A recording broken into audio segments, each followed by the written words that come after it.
It's live, pal. You're watching my favorite YouTuber, Chillmonger. You're watching his favorite YouTuber, Marcus. Bust down, Pantheonist. Happy New Year. Happy Yeah, New Year. yeah, we haven't seen you since Jesus' birthday. We didn't stream for that either. You celebrate that one? What, Christmas? Yes. I December celebrate 25. Christmas. You're like, you know what? Jesus was born this day. Yeah. The religion aspect of it doesn't I guess is not as prominent for me. It's just more of a celebration point in the year. Pamela? Oh, bam, bam, bam. I'm gonna actually learn the words to that song, and I'm gonna sing them specifically. Neres is here too. Johnny Rastafari, as usual. Okay, let's do this. Today, we're doing the New Year's call-in show. Is there something that happened in 2025 that you think went overlooked? Let's not say goodbye to 25 without mentioning it, right? Let's also talk about some predictions for the future. You guys can call in and give us how about a little bit of constructive criticism. What does Chillmonger and Marcus need to do? How could Pantheon be better? Is there something that we're forget? Like, give it to us raw, no I ain't signed up swearing. for that. Please. Give all the criticism to Chill. Give Oh, all yeah? the criticism to Chill. They'll be like, yo, that couch is just too wide. If we just got a newer one, we could have more of you on frame. I decided to leave criticism in 2025. I'm no longer accepting it. I'll accept criticism from Johnny Olden, like from someone I Great and please. horrible. You're good people. We've seen you enough times. I'll accept criticism from you, but don't come in here with Fufu Shma Shma 2063 and then tell me that, yo, you got to cut your hair, dude.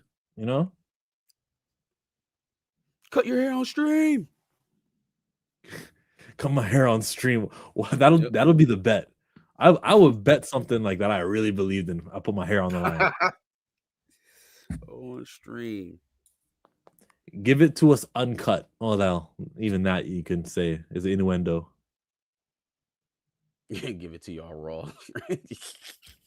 Just give it to. Oh no, we can't even do that one. Just provide feedback. You give it to me. Hey, that's how I saw a Michael Jackson trailer. That's how I opened up the new year. It was the first thing on my feed. It said, "This is the year of Michael," and it's like supposed to be the first half of the Michael Jackson duology. And I thought it was okay, man. I thought it was cool. Yeah, no, we did I not? I don't know who I talked about the first teaser that they put out for the Jackson biopic. It might have been Chill, maybe, or it might have been Chill. Might have been Darius. We had a night without you, but I thought the first images that got released were really dope. So I can only imagine. I haven't seen this newest trailer yet, but how much of Stranger Things have you seen? Clips, like Twitter content. Man, yeah. Okay. Yeah, no, I kind of got my supernatural feel on Derry. I wasn't really in a rush to see Stranger Things. And just really haven't gotten around to it, to be honest. Orange Juice says hello. Hello. I got low expectations for the MJ movie. Whoa, why? Hey, if I gave you a link right now, could you call in and tell us why you have low expectations? It's in the chat right now. It'll be on the chat for all three of us's all channels. But specifically, Q100 John, let me know why your expectations are low for this one. I thought it looked good, right? And we know the character. We know the lead character in this is Michael Jackson. We should all like him. Black Claw says, Happy New Year. Claw, if you got time, you're joining the stream too, like you did before. How are you doing? Okay. Decent. Pretty okay. Talk about Ironheart, Thunderbolt, Superman, Captain America 4. There was a Captain America 4? Fantastic Four, all being mid at best. Don't hate on Mackie. Don't hate on Mackie Cap. You know Mackie Cap was Cap 4. I'm hating on a creative decision, which they have already began to undo. Already. Quick. Fast as hell. But if you want me to talk about Ironheart, I don't know, man. It was different from comic books. It was a different character. Like the whole I'm gonna join the bad guys, deal with the devil thing was strange to me. Even kill Even the somebody. you're quick. You're quick. Hello, Guru. Hi. You're muted. Talk to me. Muted. No. What's up? What's up? What up, man? You got low expectations for the MJ movie? Yeah, man, I got because I feel like Hollywood is not good at telling interpersonal stories anymore, and they've gotten too far into the realm of spectacle. And what evidenced that to me was when I looked at the initial trailer, like Marcus was saying, there was a lot of good images. Like there was these spot on recreations of actual Michael Jackson moments. Facts. And to me, that leads me to believe that the biopic is going to be like a feature film Wikipedia page. Like Michael did this and Michael did that and he got this. And I would rather a more deeper interpersonal story about Michael or the Jackson, similar to the American Dream, the show they did about his childhood from back in the day. So that's why I have low expectations for the film, because I don't think that Hollywood's interested in telling deeper stories. They want more of a spectacle. What did you think of damn the Queen movie, the Queen biopic? How did you think that one I hit? actually liked it. I was completely unfamiliar with Queen going into Okay. Queen. And I didn't know Okay. nothing about no Freddie Mercury, nothing about none of that. But I watched that movie and I felt like I understood who Freddie Mercury was, his contributions to rock and roll, Queen's contributions to rock and roll. Since I Right. wasn't a big fan, I didn't have a base to compare it A to. big You know, expectation. Yeah, for sure. right, yeah. So I was just like, I don't even really know this individual, but coming out of it, I said, wow, I became a fan. I started listening to more uh, Bohemian Rhapsody, and I started listening to their music more. And I enjoyed their music, so I feel like that was a good biopic. Side note, Bohemian Rhapsody is a bad song. Every other good song that they've got, I give them Hot credit take. for. We Will Rock You. Bohemian Rhapsody is just Who like changing the beat 3 times? That's so First of Kendrick. all, rappers do that all up and down their tracks now. So, you know, And I I didn't guess like it then they biting either. Queen. I guess they're biting Queen. Hey, It's didn't the didn't we review Kendrick together, Guru? Do I what? Didn't we review Not Like Us together? Yeah, we did the day it came out. And you told me, thank you for this. You told me, no, stop pausing it. You have to listen to the whole thing through. And I still paused it a couple times, but like, Hmm. yeah. I'm very glad I got to listen to it that way instead of listening to it like, oh, what he really means this. It was better experience. Yeah, I remember that. You're not a Yeah, that colleague, was you're a colonizer. That was like a big, yeah. yeah, a big line in that song. But yeah, Back but to I back like to I like Queen. Bohemian Rhapsody though. It's the beginning when he was like, "Mama, I killed a man." Doom, doom, doom, doom, doom, doom, The doom, opening. doom, doom, doom, doom, doom, doom, doom. Don't hate on Anyways, Bohemian Rhapsody, dog. the Michael movie from the teaser trailer, I think you're over analyzing it. I think they're gonna show you him in the Thriller makeup, and they're gonna show you those things in the teaser trailer because that's what's gonna tease you and bring you over in in the trailer.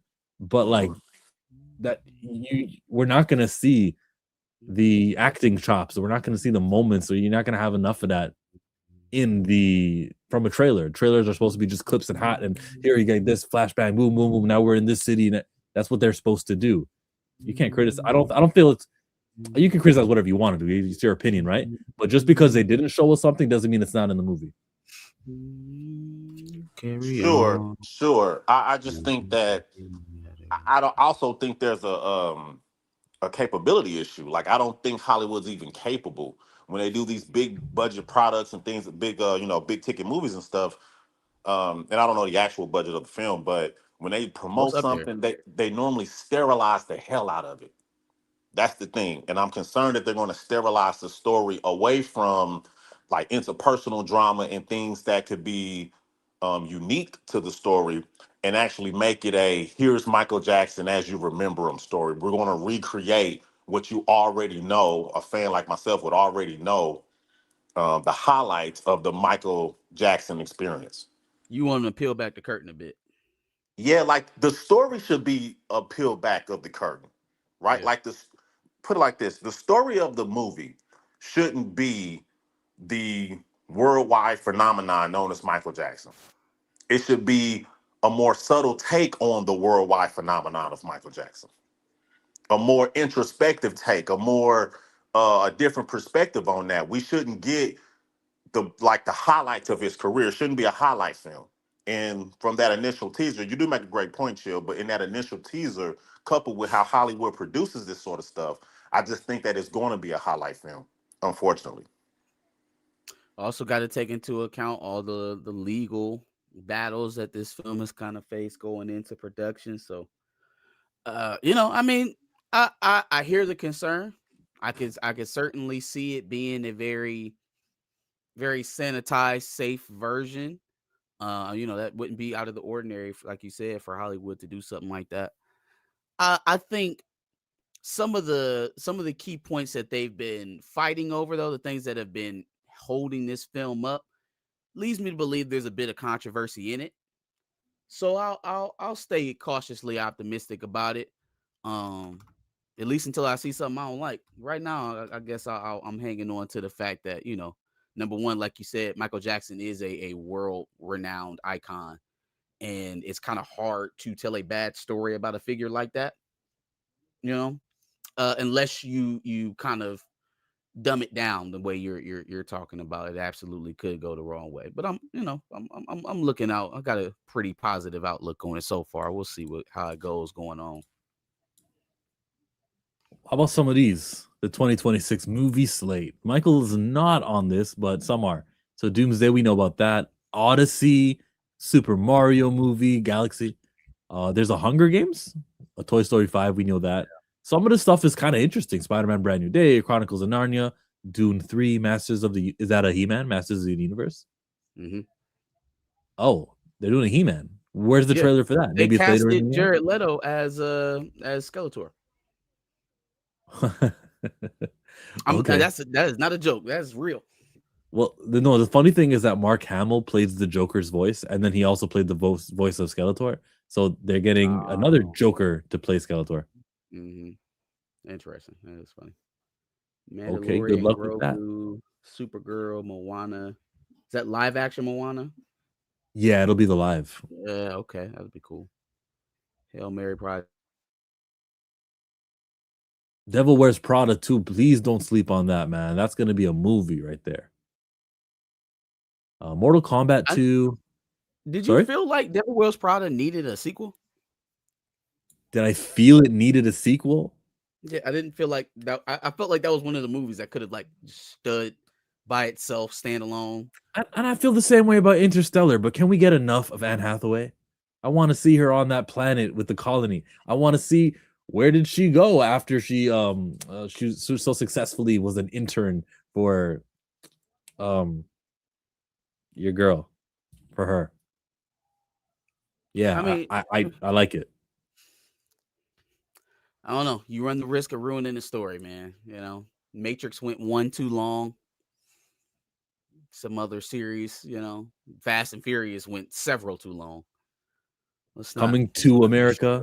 Favorites. Yeah, Coming to America. We didn't need that, I don't think. What's the one Adam Sandler had where he gets Happy Madison, was it? Happy Gilmore. I still haven't seen that. Did you see Happy Gilmore? I definitely didn't. Yeah, no, because I that's my thing. I don't trust Hollywood. I don't think they're into making like movies anymore. They're making spectacles. They're making like fast food, and that's a common criticism. But from a critic standpoint, we watch a lot of this stuff, and we're like, bro, where's the meat? Yeah. Like, where's the meat? Like, where's the creativity? Where's the idea that they're trying to express with some of this stuff? Everything is just, oh, you like this back in the day, we're going to do it again, and worse. So it's like, I don't know. Connoisseur's Triple, if you're still watching, he just said, "Where's the meat?" So I better get a comment on him. What's that guy on ESPN? Did you guys see when the ball dropped? Scott SVP, that dude. Scott Van Pelt. Him, yeah. Did you see the funny clip? Mm-mm. Okay. Pam says, Devil Wears Prada seems like a snooze fest. Don't know why a sequel was necessary. I feel the same, Pam. How you just gonna drop that? Who was it? What did he do? What did Scott Van Pelt do? Oh well, there was kissing on screen, and then they cut straight to him after the kiss, and then he was like, he didn't know what to say. No. Yeah. But you know what? I do know what to say when we get a super. Count it up, count it up, count it up, count it. Can't take it when you die, but you can't live without it. Queefer Sutherland 907. Appreciate you. Why was Michael in those? Oh, I don't want to say that word. It's not YouTube friendly. Why was he there? Probably the same reason. Like he's just they want to do distractions. They want to involve him in things, or also maybe something in the background was of use that we don't know about. But that picture that I'm thinking about, that you're thinking about, with him and Diana Ross's kids and his kids, it's been publicly widely available. So why they would do that, I don't know. I'll just have to guess that Bill Clinton was wearing something that day that he also wears in another photo from later on that day, and it was like incriminating. I don't know. Yeah, the Michael Jackson thing. There was the one with Diana Ross. There was the charity event, and then there was one other photo with them. I guess he was buying a house from Epstein back in like 2000.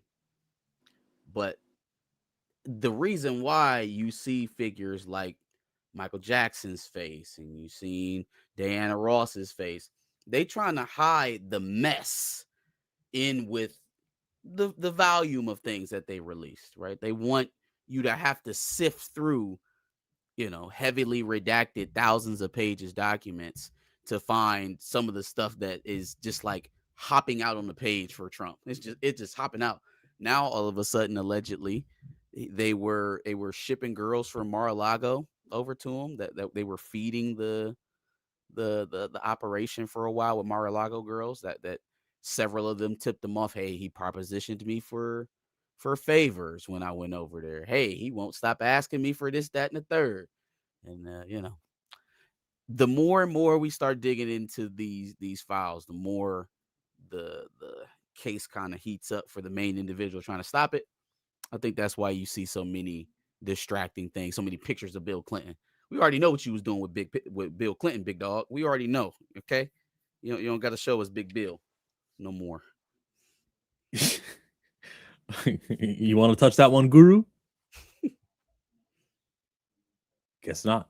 Nah, not like that. I mean, not that I'm averse to speaking on the topic, but it's just I'm okay. I feel like this Epstein stuff has gone on long enough. I mean, the implication of those acts are should have been enough to cancel people and get people about the way, but it hasn't been. So I'm just unsure about the next steps of this Epstein stuff. Back to the entertainment news. We were going over this. Guru, I got another person in waiting to jump in. Do you have any last things to say about one of these movies here? Scary Movie 6, Hopper's Clayface. I'm interested in Scary Movie 6. I want to see what they do with that. I'm interested in seeing how does comedy work? How does a comedy movie work in 2026? Like where do we go with comedy? Because I would appreciate more comedy movies, but the speed of the internet and things of that nature, will they be able to tell relevant pop culture jokes? Because that's what the Wayans always did in the 90s, but pop culture moved slower back then. So I want to see what style of comedy they use in Scary Movie 6. So I'm interested in that. Yeah, that's a good analysis, honestly. Yeah, this time. And they filmed this movie already, didn't they? Right. So just how long is it really going to take? I remember the SZA and Keke Palmer movie came out, and I still was able to laugh. So I think it can still be possible. Did they use like pop culture references and things of that nature? Nah, did they? They didn't really. They had like Cat Williams, who was super relevant, and Tony Baker was like a drive-through in one of them days. But was anything relevant? Probably not. Yeah, because if we remember Scary Movie, the original, they had all like these commercial parodies and they do all these sorts of, references. Like that was a pop culture thing. So I wonder if they're going to be able to tie in pop culture into the franchise still. Dr. Umar does work. Go ahead, Joe. That Dr. Umar doesn't age, so maybe they could use him for a scene. Yeah. Stuff like that would probably be good. Some of that ageless pop culture stuff, I Diddy had some of jokes the or same something like that. concerns. I had some of the same concerns with Scary Movie 6 as well. Would they be able to modernize a spoof film? That's a very much so a early 2000s, early 2010s thing. It's not something that people have really gone to the well on as of late in terms of Hollywood. So how do they modernize that style of comedy? And then, like you said, keep it culturally relevant. Guru, thank you for coming. Bye. Appreciate you, man. Happy New Year. All right, Happy New Year. Appreciate it. Yep.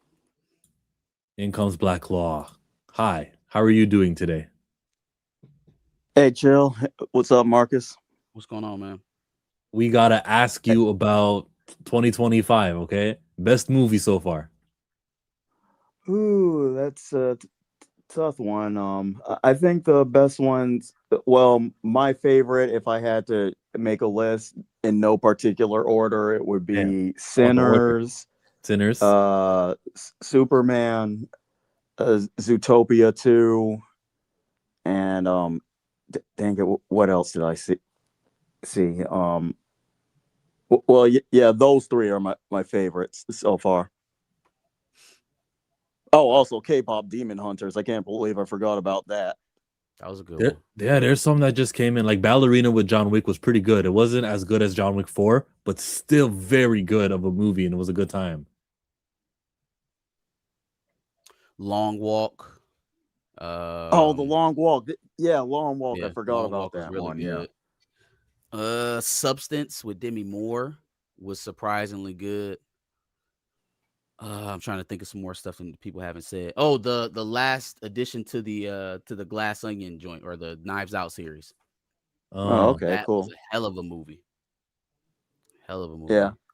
No, why'd you start off with you started off with Sinners though, so actually it sounded like you were about to say something. Speaking of what? Speaking of Zootopia, like y'all hear the news that now it's Disney Animation's highest grossing film? I'm not surprised. It was like 1.4 something last I checked. Yeah. So it beat Frozen? Yeah. Yep, it beat Frozen too. Damn. Getting to it. Yeah. I mean, I liked it a lot better than the first one, so. And without spoiling anything, there was a post-credit scene, so they are making a Zootopia 3. Oh, there was no question. There was no question that they was making a Zootopia 3. At least Disney has that. Their Disney Plus hasn't really been great when it comes to Marvel and Star Wars, which is what we care about, clearly. But when it comes to their kids show, like they really got Moana out there, and then they did a Moana 2. Absolutely awesome. Same thing. Even though that was Moana 2 was clearly wasn't conceived as a movie, but made $1 billion. It felt like a short series, kind of like that they mashed together into a movie. I swear to God, like when I rewatched the Moana 2, I could actually tell which parts of the movie were supposed to be its own individual episodes when it was still conceived as a TV show. Yeah. Sinners came out, it did its thing. It only dropped 5% in that second weekend, and then it left the movie theaters. Kind of came back a little bit more for IMAX, and then it left. Now it made another return in late December. I see Ryan Coogler making the rounds, doing all the media and trying to get that attention. He was talking to Josh Horowitz. Actually, like E-Man just posted an interview with Ryan Coogler on his channel like an hour ago, I think. I saw that too.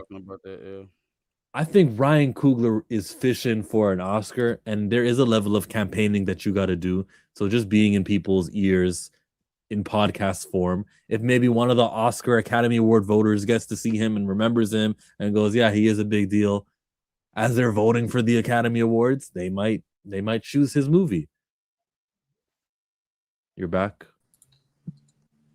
They might choose his movie. All right, wait. Can you guys still hear me? Yes, yeah, sir. We hear you. How much? Right, I think my connection went out a bit. How much reverence do we put in the Academy Award. I think on a scale of 1 to 10, I think it's a 3 as far as like how much I care about it, because it's still your peers who are voting for it, so I have to put some respect for it. But it's not my opinion, but it's the industry. But like, so what? And the answer to so what is an Academy Award actor can greenlight anything, like, so getting that victory means something. The Oscars is kind of like sausage for me. Once you know how it's made, once you see how it's made, you can't unsee it. And so when I heard Oscar same sausage here, especially in terms of animation, how they treat animation. Yeah, well, we just had one of the board directors at the Grammys, on the selection committee, right? Tell you exactly how these processes go for these award shows. People go in with reps, they lobby just like they do for our congressmen, right? Just how businesses send out lobbyists to lobby our representatives, and it's not a fair fight. It's a moneyed interest type of thing. Right. It's something where an individual is influenced to push you. That's how we get some of the kind of head scratcher results that we see, because those whoever was connected to that project just lobbied harder. Maybe they just had a few more loose coins than the next guy. It doesn't really depend on the quality of the film. So for me, I think it would go a long way if actors and producers and directors kind of shunned the Oscars for a few years, even if it's just for 3 or 4 years, actually shun them and not seek their validation to force them to get back to actually viewing the films and doing it practically, as opposed to, okay, who has the best offer for this year's best picture? You know what I mean? Actually getting back to something exactly that is based on merit and not just based on relationships. Yeah, you hit the nail right on the head, man. I can't respect you when somebody can just walk in and buy the only award shows that have like some bit of integrity is the Golden Globes, but the Oscars, like, it can be hit or miss depending on the year. Yeah. Doesn't that guy who owns Variety also own the Golden Globes? Am I wrong? That Jay Penske guy? I have no clue, to be honest. Well, I know Sinners is not going to be nominated over there. I think the top 10 lists for Variety didn't feature Sinners. I mentioned that actually on stream here. And Rolling Stone also, they didn't put it in their top 20, did they? I don't think they did.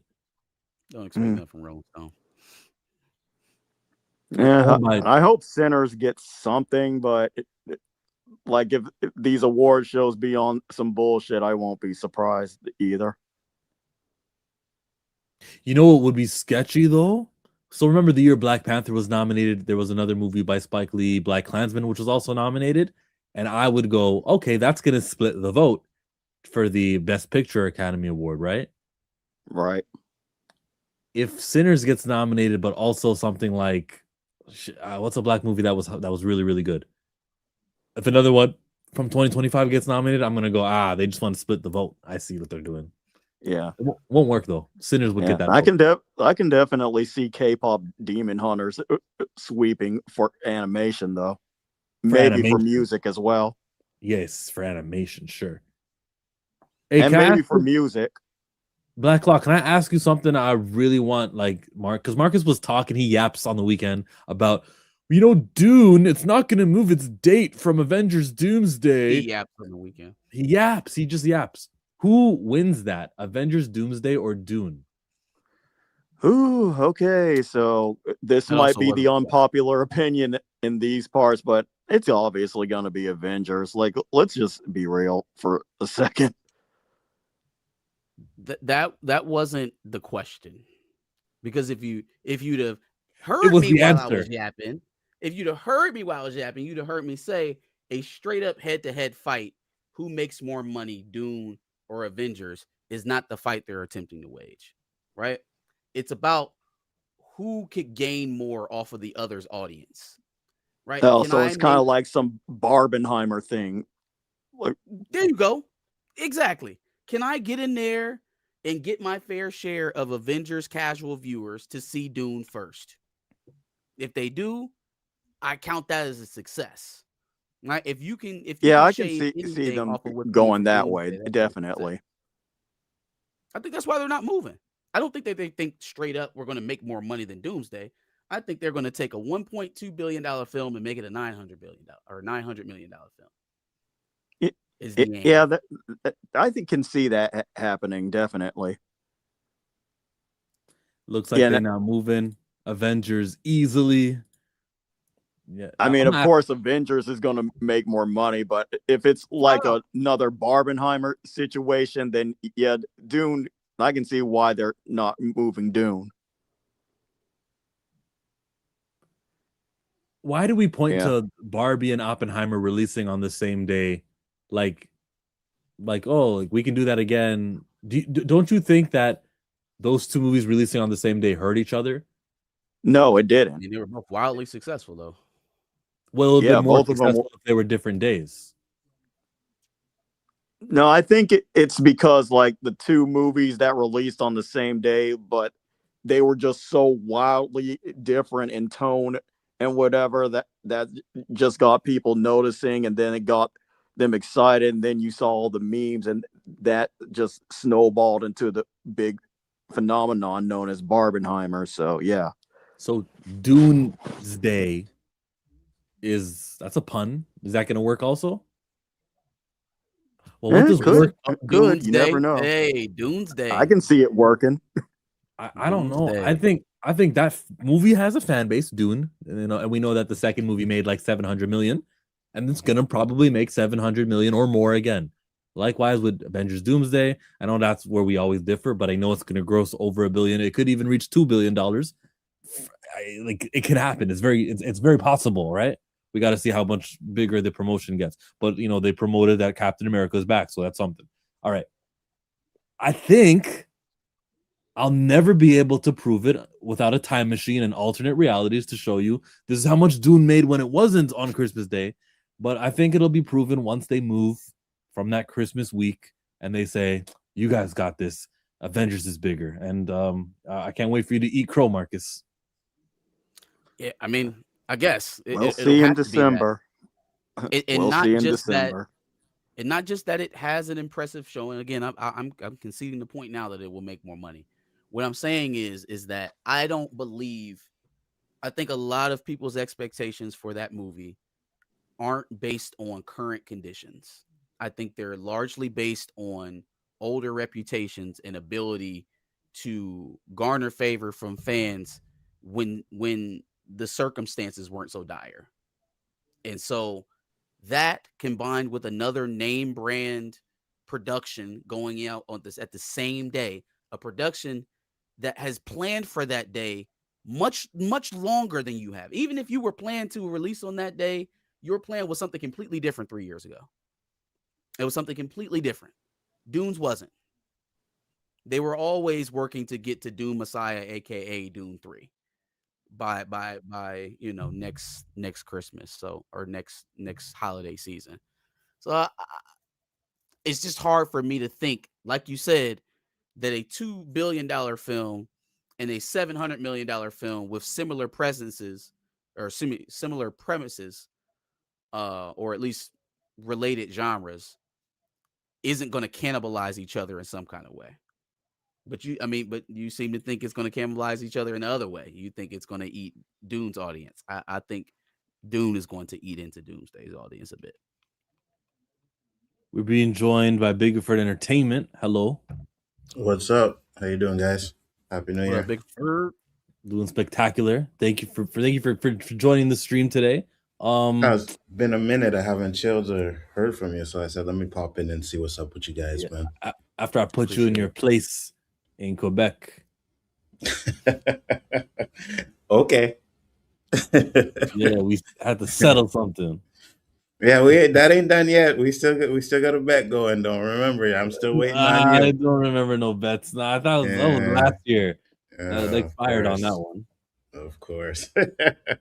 Tell me what you think about Avengers Doomsday and Dune 3. It's coming on the same day, so they say. I know in my heart Dune is gonna move its release date because obviously it's Avengers. What do you think? Are they gonna move? You think Dune is fine? What should Dune do? So for I don't think they're gonna move, but I also don't think Dune's gonna be fine either, right? Yeah. No. Because Oh, damn. no, because here's the problem that I see, right? Like you talked about Barbenheimer, right? Those were two different demographic type of movies, right? That's a The fact. same people that went to go see Barbenheimer, half of them won't go see, Oppenheimer, stuff like that. I think Doomsday and Doom kind of have the same audience. Good point. And if anyone is going to get hurt, it's going to be Doom because everybody's going to go see Doomsday.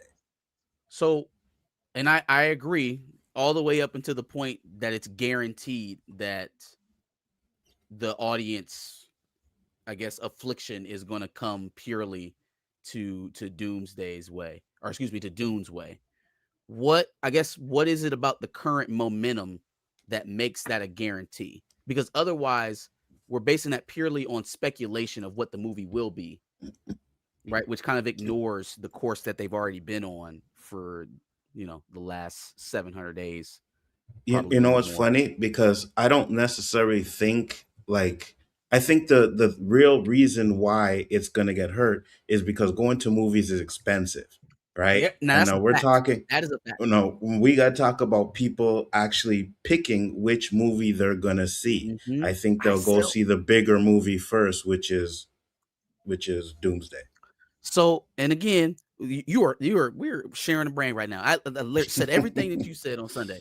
I'm like, this shit is going to be even more expensive next year than it was this Mm-hmm. year, right? And people got real picky choosy with their movies this season because it's not like we're going to go see 3-4 movies in a month unless you got the pass or the Pass. subscription. But if not, again, current reputation shows a declining Marvel audience. Mm-hmm. Right, all those casuals that we're trying to scoop in, all that foot traffic we're trying to get into Marvel, didn't happen on didn't happen on Cat 4, didn't happen on Thunderbolts, didn't happen on Fantastic Four. And so if we're judging off of, all right, well, what is the casual walk by audience going to do when they're faced with this choice? I think next year will be a much more dubious idea of where they'll go. You take me back 5 years, it's easy.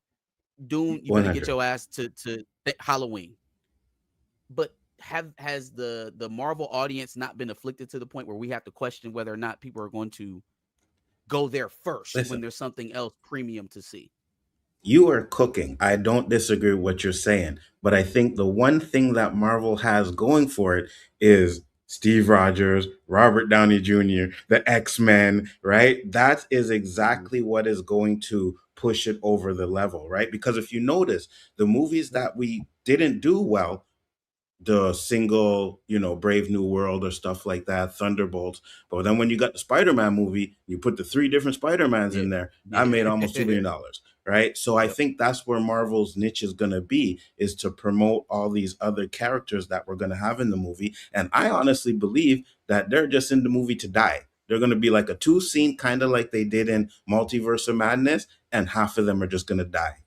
That's what I think. But the fact that we're showing them is going to push Marvel over the top. Not because Also, people think the movie is going to be great or anything like that. It's just you got that nostalgia stuff, like I said. did you just say 3 Spider-Man just so that you could sneak in 2 Captain Americas? Is that were you at all doing that? I'm not sneaking into Captain America because we already know who the real Captain America is in this show. In the trailer, it didn't say Captain America will return. It said Steve Rogers will return. I'm just saying. I want to be that naive again, man. I want to be that young and naive. Yeah, man. I hear it. Oh, go ahead. No, you go. I was gonna change the subject to Wonder Man in that race swap. Oh, Yeah, no, we can talk about that. I'll just say that I guess now I want to ask another question. I won't do that. I'll just say I'm gonna keep my eye on how the anticipation for this movie builds, right? And how they continue to get people interested in it. If it's hey, we got the X-Men you used to like, and Steve Rogers is back. I don't think that moves my level of confidence. If it gets to a point where things about the actual story are drawing people in, that will change my tune a bit. When we get this fourth trailer where it's going to be, you know, allegedly Shuri and Ben Grimm and a random hodgepodge of characters, if that little bit of story that they have to give us in that trailer is honestly gripping people, I'll change my tune. Right now, it just feels like a lot of stuff that would have went viral if they put it in Thunderbolts. I just don't think, regardless, it was going to make any money though. You're open to change your tune, as you should be. Yeah. Yeah, that's what we should be. We should be open to changing our tunes. Absolutely. We got Lanterns coming out this year. That's a hot TV show. Jon Stewart, not a race swap character. I got my problems, but solid. I'll be interested in that. Release date not announced yet, but release date for this has been announced, and it's Wonder Man. Trailer came out today. I did watch it. Nice. I'll watch it again with you because when you play Disney trailers, they don't copyright your streams. Shout out to Disney for that. No, that's good. Yep. They just sue kids for birthday cakes.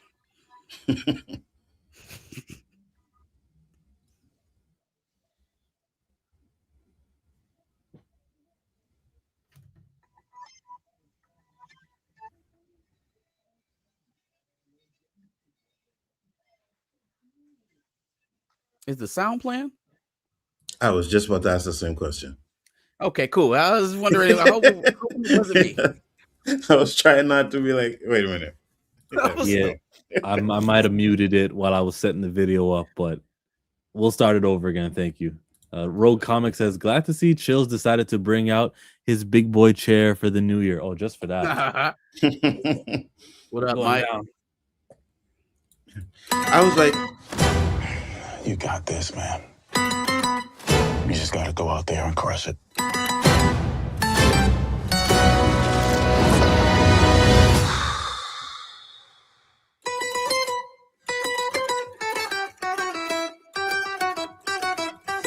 have I seen him before? Pretty sure he used to be a terrorist. What Marvel fans want to see. Let's not give him any strange energy to pick up on. We both have a lot riding on this, Simon. Why would you say that? Come in. Mr. Kovac will meet you in the living room. Amazing.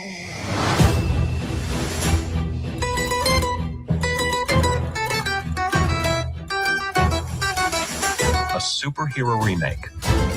Not exactly what we'd expect from an Oscar-winning director. This is the wall. It's everything. If I get this close and I miss, I'm gonna need you to sign this to confirm you don't have superpowers. yeah. I need to be in this movie. Zah! I was born to play this character. Acting is the sum of everything you've experienced. The joy, sadness, loss, heartbreak. Oh, he's like the guy from Supercell. The Department of Damage Control considers Simon Williams an extraordinary threat. I like seeing him.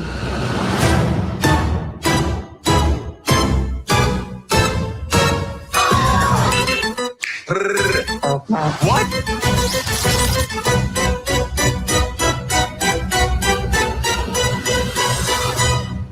Are you gonna use super speed or what? I'm gonna use my car, Trevor. Does that mean you do or do not have super speed? Let's go!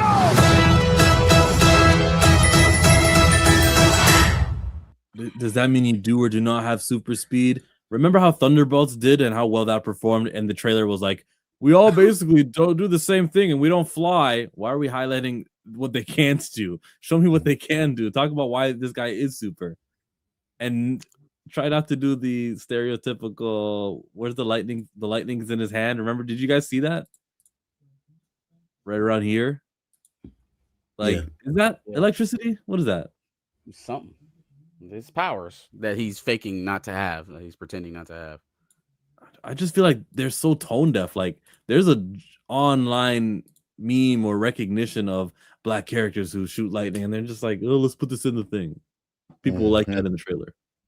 I continue to be very disappointed by the choice to take this role from Yahya Abdul-Mateen. I don't really get what it does for him as an actor, where he was at already. Like, we've already done premium short series. Like, we've done it with the king of short series or limited series in HBO. Like, look, you've done that. You know what success looks like in that space. None of this feels like success. Like, the tone feels off, like James Gunn-esque almost. Yeah. The concept is bloated with unnecessary stuff. This feels like somebody's pet project. This feels like this was somebody's idea for a show in general, and they brought it over and made it a Wonder Man story.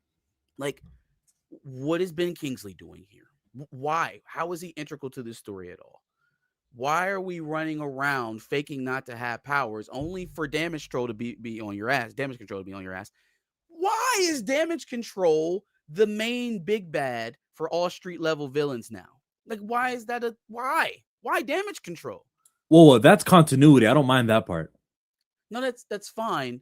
But there's another organization, a governmental organization that's much bigger than fucking damage control that should be chipping in on metahumans, don't you think? What the hell is SWORD doing? What do they do? What do they do? Good point. I don't know. They check on Monica Rambeau.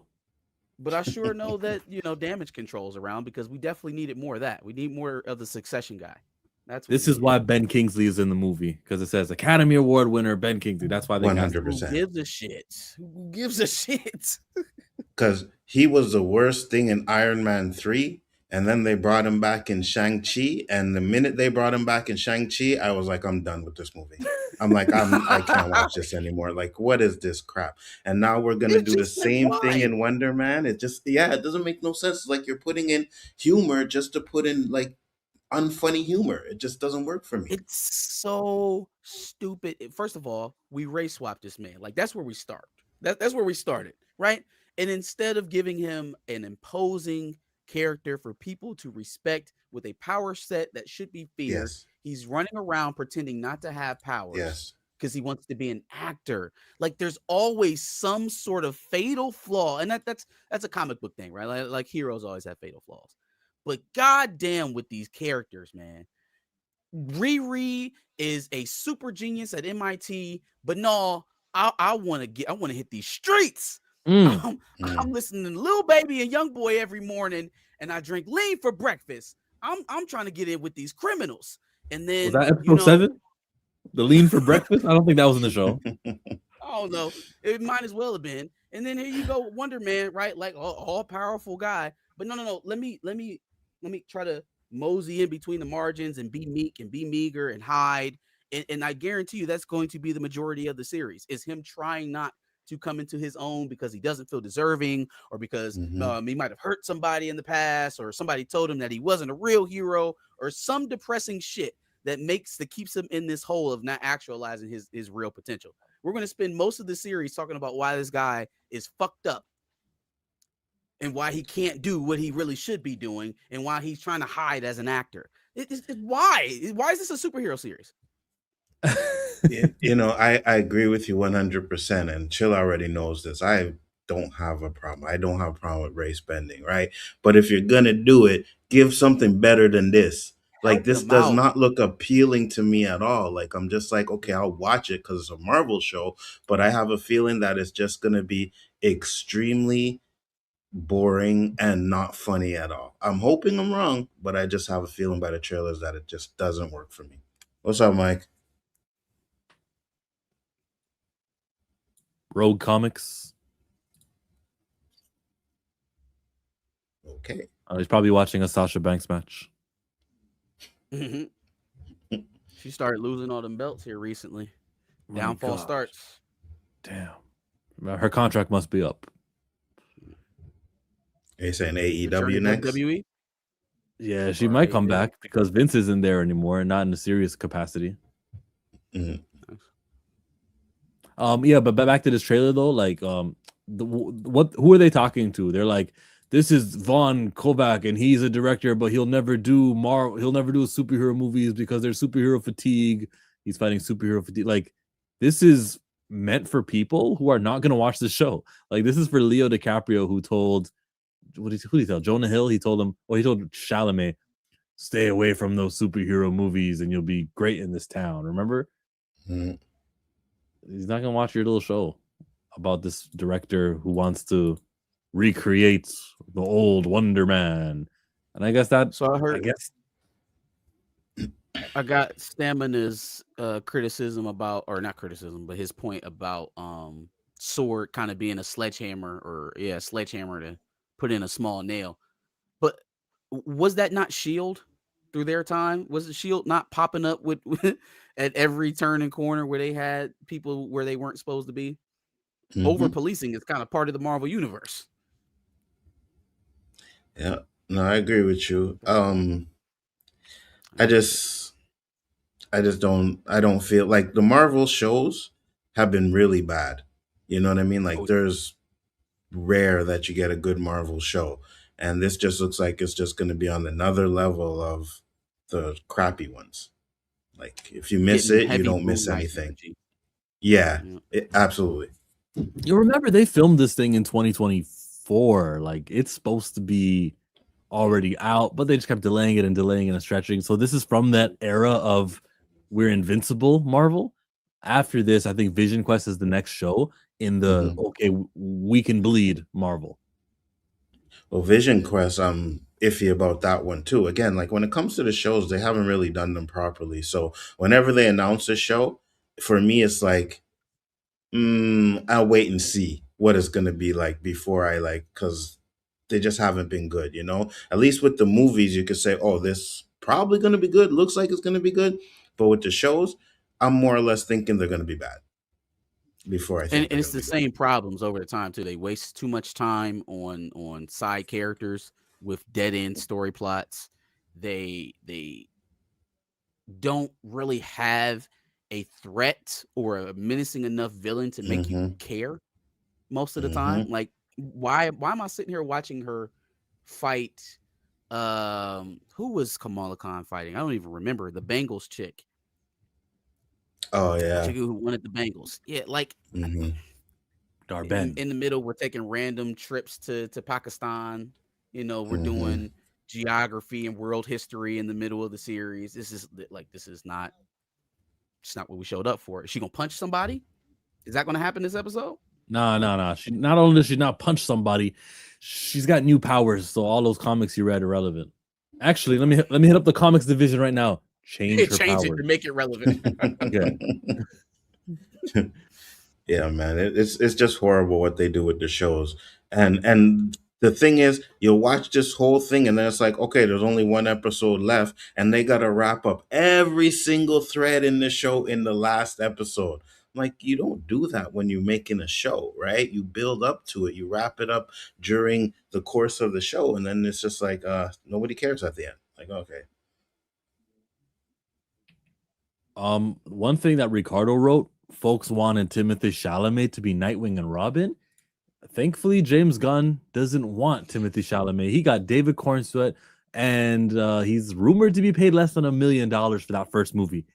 He'll probably get a no-name actor. Why? Because Robin is a big deal. It's already known, and an actor isn't needed to sell Robin. What you need is cheap talent who will agree to be with you for long term, and the characters will sell themselves.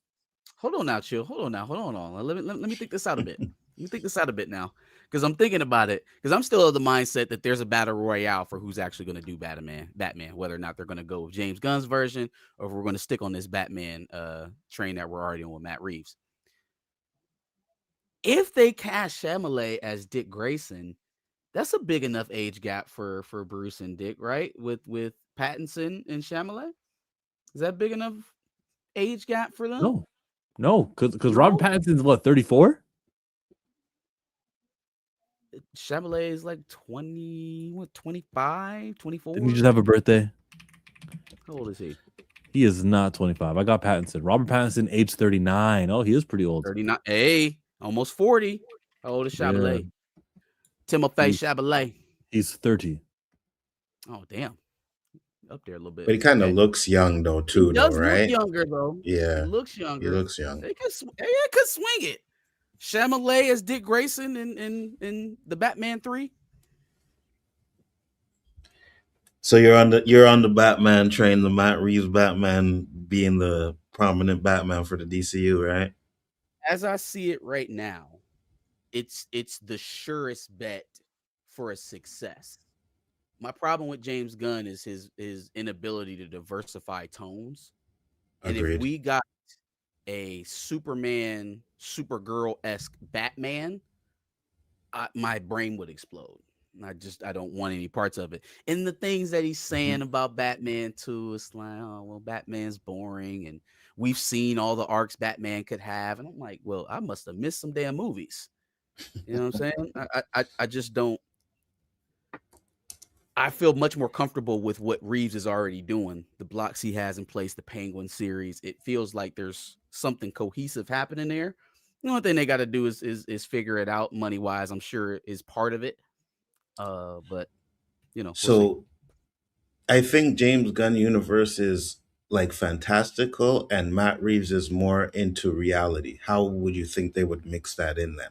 It would be a tough marriage. It would be a very tough marriage. I think one of them would have to give, but it would only work in a I hate to invoke this movie, but like a BVS setting.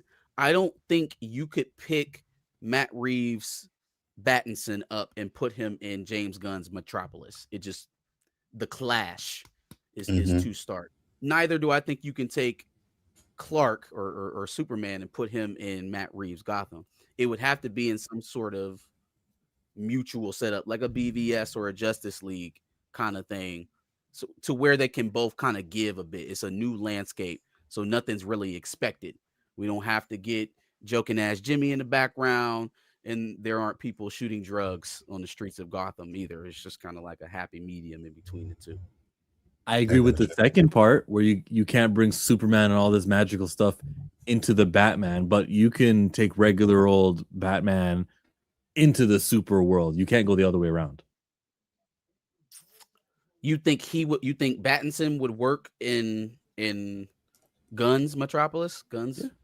Yeah, just because you didn't mention about all of the giant monsters, Godzilla style monsters in the world, doesn't mean they are not there in Gotham. It just means that during that movie, he was dealing with Riddler and his, it all happened in the span of 1 week, that movie. So it just never came up, Metropolis and all their ongoings. I don't mean necessarily continuity wise though. I'm talking like tone. Like, does he fit with the characters that we saw in Superman? Tonal wise, I kind of agree with you there, but I think if Matt Reeves were willing to put some supernatural elements into it, like for example, Clayface supposed to come out, right? You make it the Clayface from the comic, where he can transform his actual clay and not just some regular dude, and you kind of slowly mix it into Matt Reeves' universe, then you can make the transition a little bit better. But I'm with you right now. Either way you do it, it kind of feels like this doesn't feel right. You know what I mean? Batman's a lot more darker, those movies, and you're putting him into this bright movie, and then you're taking Superman from a bright movie and put him into a dark movie. Somber just kind of feels weird. Yeah, it feels weird. Self-narrating, like if he's sitting there talking to himself, like, are you talking to yourself? Yeah, it's weird. Yeah, bring the tone down, right, Mike? Bring it all the way down. You want me to bring it down? Okay, here, I'll bring it down. Matt Reeves movies would be best directed by somebody other than someone named Matt Reeves, because Matt Reeves is not a good director. Okay, I don't have time for this. Get this man out of here. He is not a good director. I don't know why. Go, I don't know why people keep hyping this dude. Like, I don't mind. Trash. Like, I'm glad he has Gotham looking like Gotham again, somewhat, but like, he's not a good director. He's like really not. Wait, Anzo, you're. I hear the ad libs. So you guys agree about what Gotham should look like? So we like the Christopher Nolan movie? No, we do not like the Christopher Nolan movies. No, we do not. Oh, you mean Chicago? Oh yeah, no, I don't like Chicago for Gotham, dude. Sorry. No. Hey, listen. First of all, it was one thing we talking about Matt Reeves, right? He only got one Batman movie in there. Y'all disrespecting the whole Christian Bale Batman series. Yes, those are garbage. Yes. Oh my god. Yes. Trash. Me and Mike have always been on the same Dark page Knight when it came to Rises this. is quite possibly United. or excuse me, not Dark Knight Rises. Dark Knight is quite possibly the best comic book. Only because of Joker. No, Joker made that movie good. Hey, it should have been called The Joker, not The Dark Knight. Maybe if it was called The Joker, Legendary. I should have known that you had this take. You hate the prequels. Should have known. I should have known. Well, see, that's he does hate the prequels. That's where me and him disagree.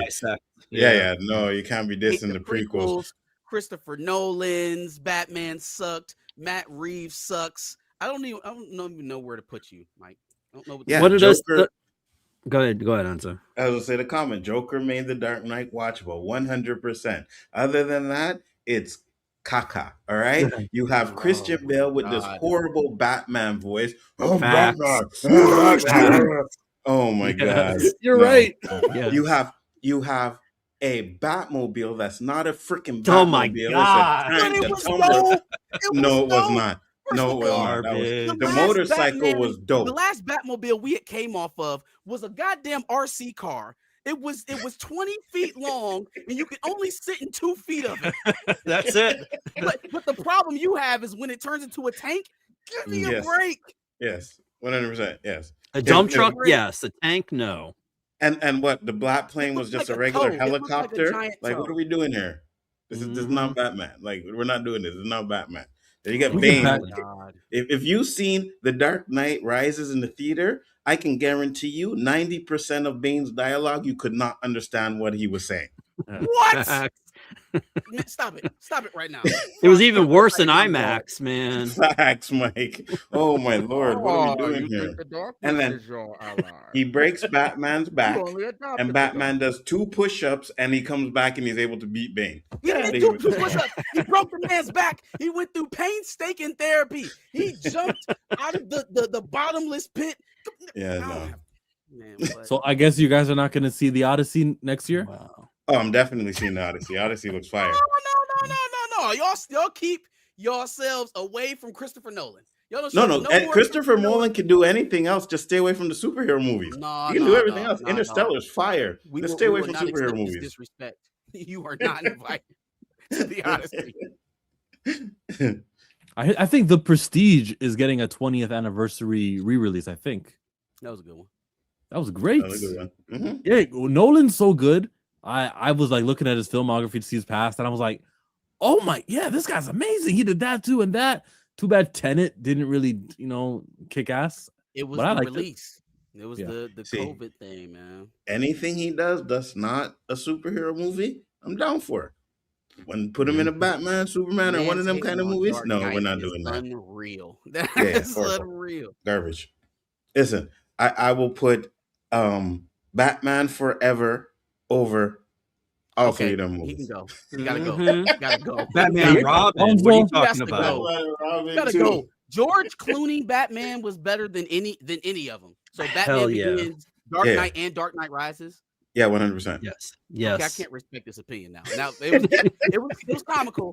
It was comical for a while. Now I can let it go because I can't. Say your goodbye. Your channel is what? Biggie Ford Entertainment. Thank you guys. It was a pleasure to come on here, and I'm glad I got to trash Nolan at the end of the stream. Happy New Year, guys. And chill. I'm waiting for you. Get him out of here. Waiting for me for what? Keep waiting. I'm waiting. Don't worry. Got a monetary bet going. Let's do it. Peace, guys. I might see you soon. I might see you soon. You come to Montreal? Yeah, WWE's coming for like a 2-night thing. Oh yeah, let me know. Maybe I'll get the tickets. And I'm definitely making a trip down there this summer for sure this year. Okay. All right. Peace, guys. See you, Anza. Mike, we're asking everyone about Dune 3 and Avengers Doomsday. They're both holding on to the dates. Maybe I should say Dune 3 is holding on to their date because Avengers knew very well what date that movie was on when they changed. How do you foresee the Dune and Doomsday battle? Well, they're already trying to do like that Barbie Oppenheimer thing. Somebody was like calling it Doomsday. Doomsday. We're gonna make it happen. It's like fetch. So, to be honest, I haven't seen Dune or Dune 2, so I can't speak to that. But I think I don't know. I hope I don't know about a Marvel movie in December, like a Marvel movie like that. That seems more like a summer type thing, you know. Got to get it back to May, like where Star Wars used to be. The good Star Wars movies, that is, except for the prequels. Don't start that. No, you had it right. The good Star Wars movies. No, You're no, right. no. Okay, let's talk about your predictions for 2026 then. Like, talk to us about what we haven't spoken about. Like, what are you interested in the superhero movies? We got Supergirl, Clayface from DC. Yes. We got Spider-Man, Brand New Day, and Avengers. Which of these 4 movies are like, oh, gotta see that? Or Ninja Turtles? Which of these 5 superheroes you gotta see? Wait, what Ninja Turtles? Isn't there Ninja Turtles this year? No. I don't think so. I know they were going to do the Ronin thing, but I don't. The Ronin, last Ronin, yeah, but I think they canceled that. Yeah. Okay. I'm gonna do it all of it. Come on. You hyped for one more than the other though? Well, Doomsday. I mean, the marketing I'm curious about, but yeah. And actually, I do want to see Wonder Man. I want to see what they do with that. No, you don't. No, I do. Okay. Yeah, I'm trying to see. I have in my mind, I hear you with temporary representation and all that. That's still there. But seeing the trailer, I'm going to allow them to do what they're going to do and then make my, declarations after that. That's valid. Yeah. You got to do that.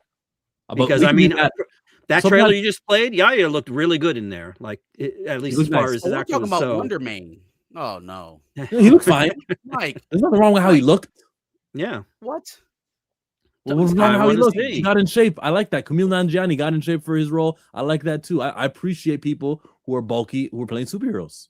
And they obviously he did it to for the role. So did that's what Camille did. So they're enthusiastic about it. Well, we'll see. I mean, that's the trailer. That's the other thing too. I was talking with a customer yesterday about these trailers. Like they got to stop with these trailers because you have like Chris Evans was in full Andrew Garfield mode during one of his interviews when they said, well, we heard that Avengers Doomsday, they're filming now. How do you feel about that? And, not being there. He's like, oh, well, I feel like, missing out on something. But I know they're going to do a good job over there or whatever. He's in the movie. We saw the trailer. This was back in August. And I'm saying, but the first trailer they come out the gate with is Steve Rogers will be back. Like, come on. Like, yeah, no, you kind of had to though. People needed to be the casual audience needed to know Cap was going to be in the movie to get interested. This is where I struggle with this, right?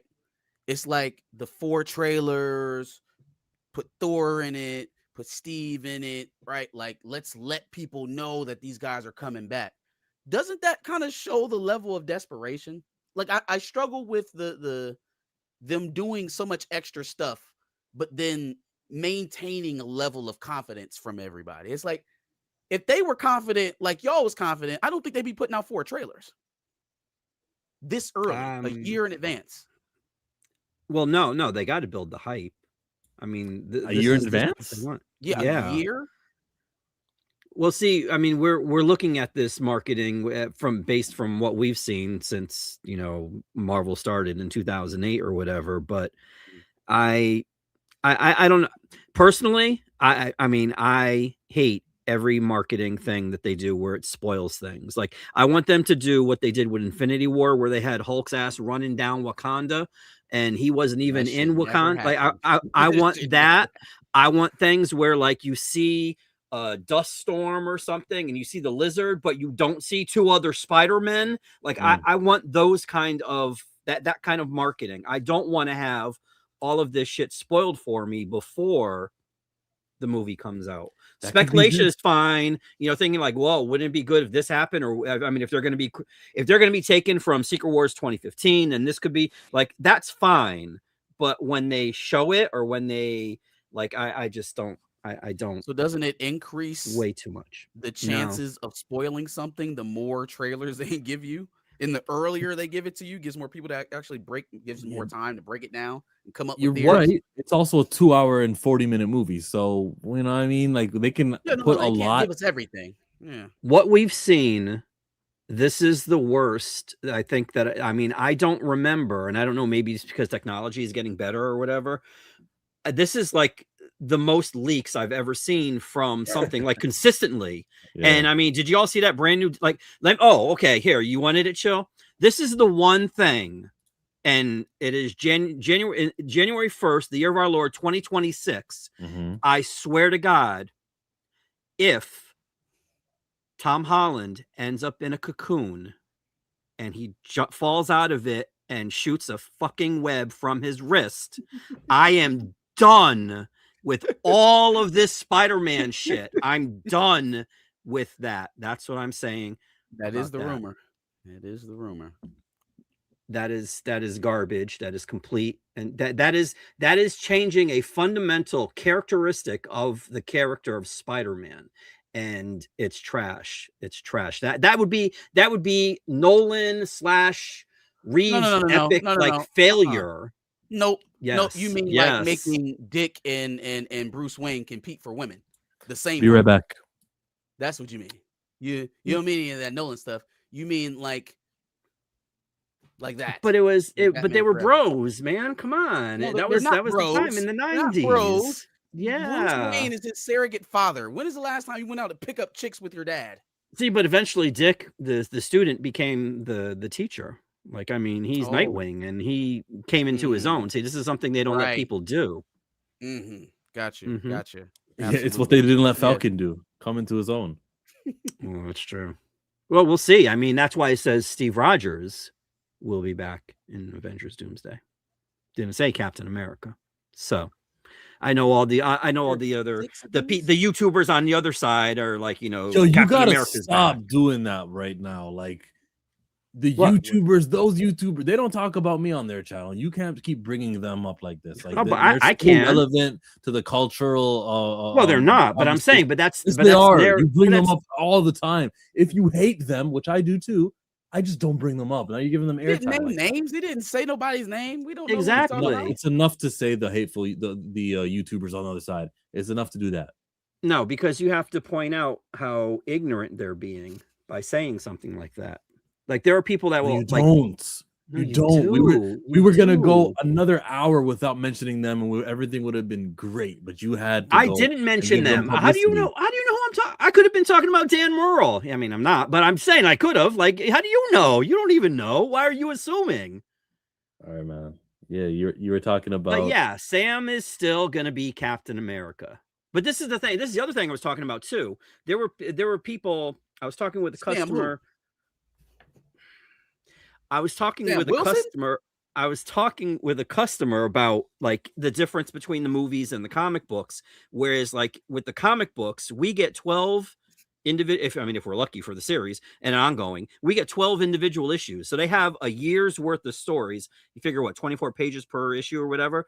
And with the movies, you get about 2 hours. So while Sam might have been Captain America in Captain America after Steve aged up and joined S.H.I.E.L.D., he was only Captain America in the comics for, I want to say, 12 issues, 13 issues, 14 issues, something like that. Before the thing got canceled and they started like, you know what, J. Michael Straczynski can write Captain America now.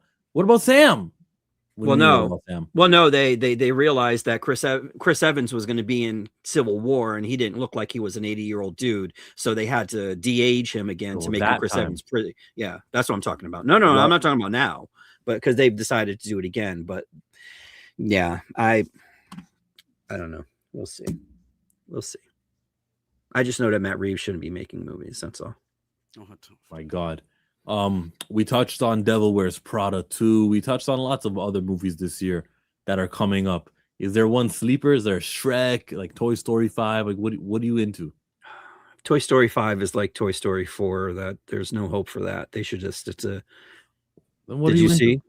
Did you see Toy Story 4? Yeah, I thought it was cool. Unfortunately. Did you see Toy Story 3? Yeah, it was great. Did you think Toy Story 3 should have been the ending of Toy Story? Facts. Yes, and if you feel that way, then like Tom Hanks said, just don't watch 4 and 5. Well, I mean, with the talent involved in 4, I mean, it should have been good, that alone. But so hopefully 5 will be better than 4. What are you into? What's something that's coming up? Like, are you into the Avatar, the real Avatar, Nickelodeon?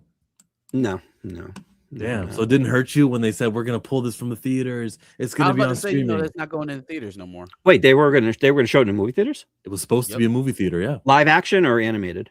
The animated. It's gonna be Aang. Well, that's foolish. Why wouldn't they do that? And why wouldn't they put it in the movie theaters? Because it's 2D and they just don't think it'll be what it's supposed to be. Even though is Avatar supposed to be 3D? Like, nah, animation does better on 3D according to them. 2D animation is something of the past. We'll get subscriptions, and I can see why.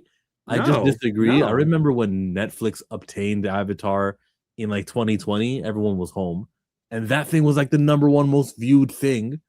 Avatar was the most viewed on Netflix. So you'd think, okay, there's an audience here. Let's just do what Disney Plus is doing, right? Oh, Moana's being viewed.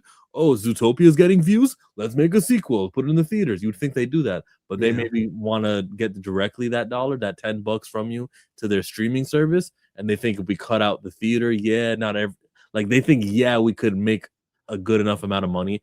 Plus, people won't cancel their subscriptions right away, and they'll make like an extra $10 the next month and the next month.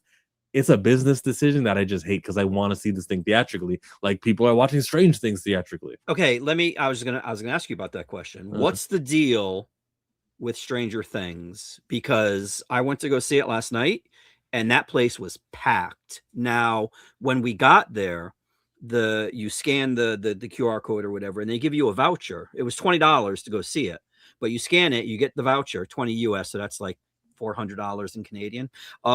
So when you scan the QR code, they give you a $20 voucher, and then you use it on like the concessions. So technically, we didn't pay for the admittance to the movie. Nice, but so like, is this? And I know people keep saying that they're concerned about Netflix buying Warner Brothers because of whatever is getting regurgitated or whatever. But like, that seems to me, I mean, let's say the movie theater had to pay, I don't know, $1 million or no, $100,000 to get the print or, to get the signal. If they do that, every ticket that was sold, that's money in their pocket. So that will help movie theaters. So if Netflix does this thing, and then they could show, I mean, Netflix, that's where Avatar is on, right? The Last Airbender one? Or they're saying it'll be on Paramount. It's owned by Paramount. Shit. Okay. So the new movie where Aang is older by 10 years, 20 years, it'll be on Paramount Plus. For your point though, we were talking about Netflix and the money that they could potentially earn in the theaters. That potential has always been there. Like it's literally always been there. They could have put Squid Games in the theater. They could have put Black Mirror in the theaters when it was that popular. They could have put a million other shows that actually popped in the theaters for viewing experiences, and they haven't. The reason why it's popping out to you now is because they're still in the process of trying to acquire one of the largest media companies in American history, and they want the people who are already fans of that company to be reassured that they will continue to do what they want them to do, which is promote a theatrical model, even though they've just spent the last decade telling us that it's dead, that they don't support it, that they think it's an archaic model, and that we as consumers were telling them that. Like, that shit didn't just go away, right? Like, they're trying to curry favor. They're trying to win over the public so that their track towards acquiring the company is a little bit smoother. It doesn't face as much public pressure because they still have to get through the FCC. They're right. We were telling them that with mediocrity, but when it came to the big, you got to see it in the movies, we showed up. I think, regardless, I don't think he's being an honest actor in that. I think he's using very targeted data, like you're saying, the lack of arrival for mediocre content, and using that as his proof that people don't like theaters anymore. All right, he's taking the responsibility off of the movie makers. The Sony executive said, like, I don't get it why no one's coming to see our superhero movies. They do well on streaming when they get there. Yeah. Oh, idiot. Other thing too, I mean, if you put it in the movie theaters, only the people that want to see it in the movie theaters are going to go see it. Now, mind you, not everything's going to be Stranger Things, but I mean, you're not losing anything from the streaming, because the people that are still going to watch it on streaming are still going to be subscribed to your channel. They're still going to be subscribed. Like, also, I don't really see what Netflix is. There are, now that they're going to be taking over the Warner Brothers content, they have, in terms of subscriber count, they're like 3x their closest competitor now. If you roll in the HBO Max subscriptions into what they already have, there is no competition in terms of subscriptions. So like, either they want every living human being to have a Netflix account, or like they're gonna have to find somewhere else to go eventually, anyways. Well, I think part of it also might be because they want the library also for Warner Brothers. Yeah, that's exactly what it is. The AEW, they've got wrestling on HBO Max, and then is that what they call it in AEW wrestling? Yeah, Netflix, they've got wrestling. Wait, what? Did you just insult the wrestling of all elite wrestling? No, not at all. I mean, Mercedes Moné is like one of the top tier female wrestlers. Doesn't botch at all, unlike Charlotte. Unlike Charlotte Flair. Actually, no, Charlotte's completely botched. I'm about to say Charlotte Flair doesn't botch. Yeah, no, she botches all. The only two I think that don't were Bailey and Becky Lynch and Becky. Not no more, Becky. She's. Oh, look, there's a super chat. And I will retire with the ring, and I will retire with the crown. I will retire that sound effect now that I think about it. Yeah, we're not playing that one. Here we go. Actually,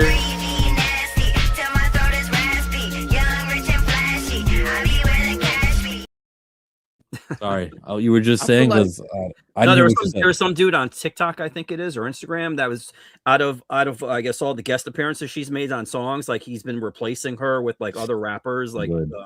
Good. You know what? I'll still keep the boys in motion because they didn't do anything wrong. But Nicki Minaj songs, I don't know. Nah, I don't feel it. Well, I mean, she's got reasons. That's why she went heel. Battery IV4. He says, "Yeah, we got to see Professor X die for the third time. Third time's a charm. The third time's a charm. He will die. I was arguing with somebody in my comments about this. That's not the Fox universe X-Men that we know. Like in some other universe, right? So like the fact that the uniforms, number one, is a dead giveaway. Scott's present.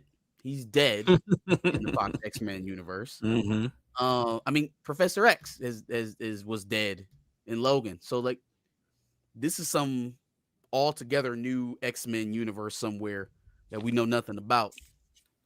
I just thought that was interesting because most people are just taking it as the Fox X-Men universe. And I was like, when have you ever seen Scott dressed up like that? He looked badass, though. I will say that. He gets good. Yeah, he gets there.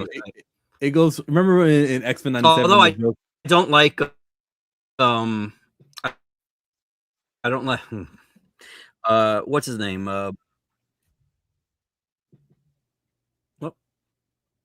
James Marsden.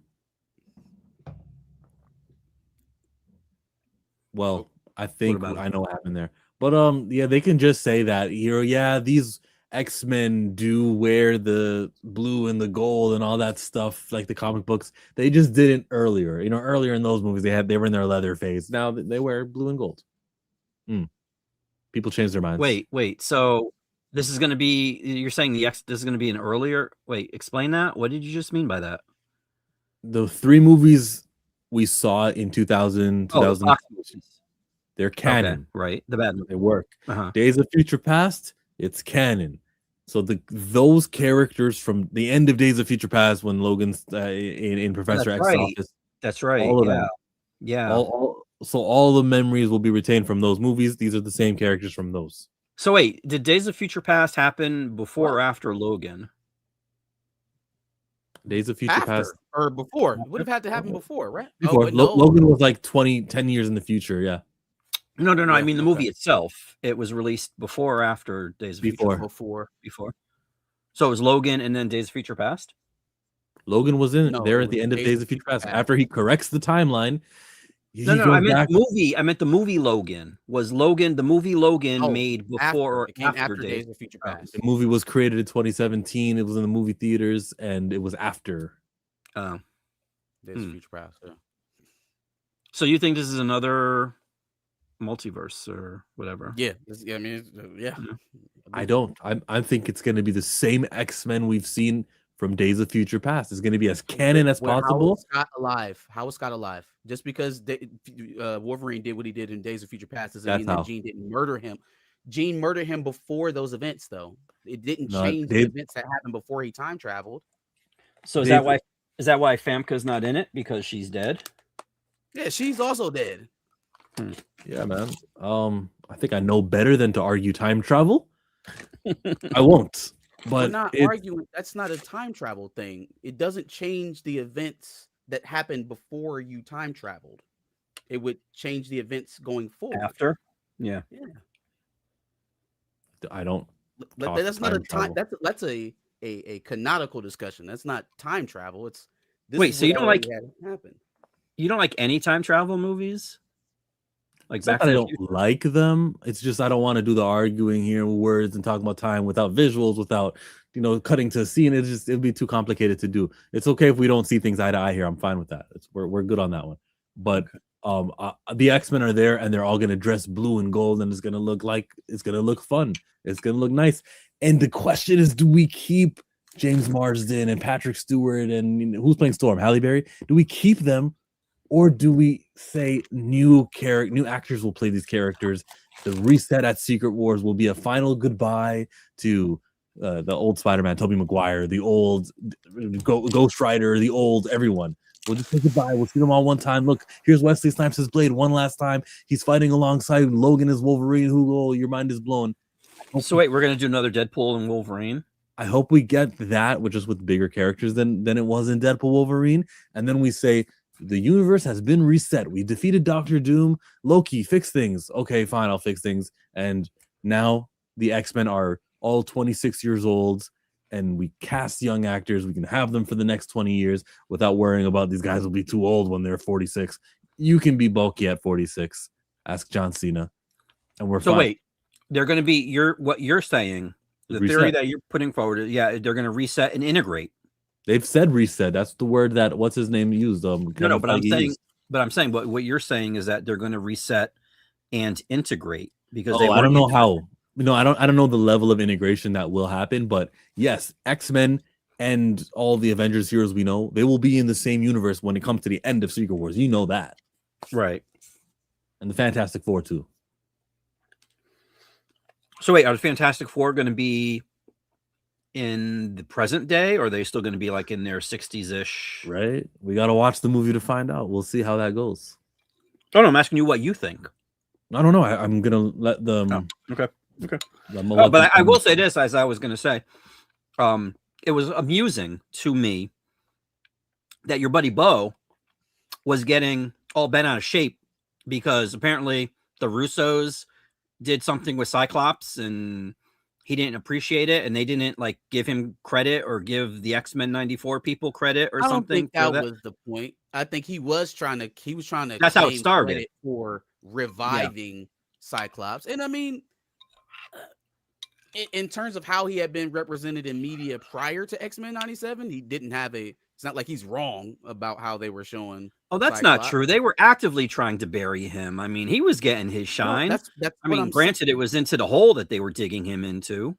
So hold on. Are you saying that they were trying to bury Cyclops? Because that's what. Yeah. Okay, that's what Bo was saying. He's saying when I got X-Men 97, I made Cyclops a badass, and Russo's picked up on that. I guess I don't know what his beef personally was with the Russos, or if he mentioned them directly, but I know he was raising his hand as the guy who kind of made Cyclops cool again. And for the life of me, Cyclops was never not cool. He was never not cool to people that actually care about in the X-Men movies. That he was cool in those.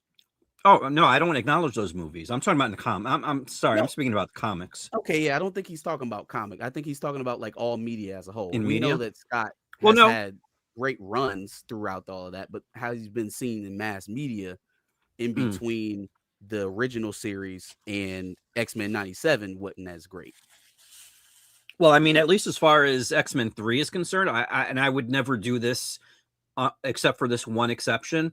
I would never defend Bryan Singer, but it wasn't necessarily Bryan Singer that wanted to get rid of Cyclops. It's that Marsden wanted to go do Superman. So he couldn't do both at the same time. He chose to do Superman instead. Who was he in Superman? He was Lois Lane's was it boyfriend, In husband, Brandon whatever. Roth's Superman. Oh my Yeah, god. that's why he wasn't in X3. That's why they killed him. Him and Bryan Singer went to go do Superman. And that's why, was it McGee? Was it, is he? No, Brett Ratner. Who was the one that directed X-Men 3, X3? Who was it? It was somebody bad. I mean, it was keeping in with the, but yeah, that was the reason that he wasn't in there, because he couldn't do both of those. So they had to get rid of the character to go be in the worst Superman movie ever made. Ugh. Hey. Oh god. Jesus. Wait, he wasn't in Man of Steel. He was in Superman Returns. Stop. There is no Hey, universe. your time's where up, Brandon Mike. Roth is better than Man of Steel. There's just not. No, Cut it out. Cut it out right now. The worst of Superman Returns is still better than whatever the best was in Man of Steel. The character assassination of Jonathan Kent in Man of Steel was completely egregious. Jesus Christ. Completely. I really don't care about the character assassination of not Superman, not Lois, not Jonathan Kent. And that makes it worse than Brandon Roth's performance as Superman. Like Brandon Routh didn't do bad. He didn't do bad as Superman. That was the snoozer fest of all comic book films. There has never been a comic book film that was more boring than his rendition of Superman. No, that's not true. Hey, link is in the chat. Somebody, we can boot Mike as soon as we got a new caller here. God, I'm sorry, you can't handle the truth. You just like I'm like Jack Nicholson right here telling you all. I was about to say, you all can't right, handle Colonel the truth. You can't handle it, man. I'm sorry. I want the facts. I want the truth. we got a super chat. I'm getting paper. Look at me now. Oh, look at me now. Yeah.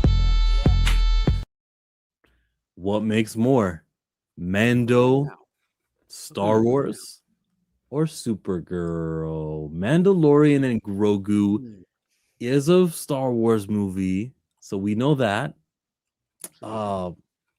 Man, or Supergirl. I'm gonna go Mandalorian and Mandalorian and Grogu. I'm gonna go. Think so? Yeah. No, I think it'll be Supergirl, especially with the promotion. I think as long as, depending on who eventually gets to own Warner Brothers and DC by extension, what DC's been doing as far as with Superman with the promotion and all that stuff, and actually tapping into the actual comic book readers. And James Gunn seems to acknowledge that these movies are based on comic books. All 50,000 of them. Yeah. What are you talking about? I think you're overestimating the quantity of comic book readers who are going to buy a movie ticket. I think Mandalorian and Grogu reaches to people who've streamed it, and we have charts of how many millions of people are watching Mandalorian and Grogu. Something like Ahsoka had 14 million views on Disney Plus when that first season came out on that first day. I think Mandalorian and Grogu. When was last season of Mandalorian and Grogu? Or sorry, Mandalorian? Was it like 3 years ago? It's been so long that people had enough time to rewatch or watch for the first time and discover. That's how long it's been out for. So you think they're going to forget that Gina Carano was fired and that Jack Black and Lizzo was in there, and that made it a terrible season for some reason? Marcus, answer this question, please. Mandalorian or Supergirl? I've been thinking about it the whole time while you guys are arguing. I guess I'll lean towards Mando and Grogu. Good answer. I'll lean towards that one, I guess, for the edge. The Lucasfilm marketing machine, I think, will be a little bit more hype than secondary Superman character. Whatever you're sipping on, stop, because you're giving stupid takes. Johnny says Mando for sure. Only because I think Mando is going to tank. Supergirl will do 400 to 500. Tanking for Mando is $500 million. Like Lucasfilm is not. They're trying to get back the billies. So if they come out $500 million, that's absolutely a tank. Could it still beat Supergirl though? Maybe if it made 500 million, it's possible. Lanterns comes out first, doesn't it? Maybe like where our DC spirits will be high because Lanterns does what it does, and then here we go in June, Supergirl.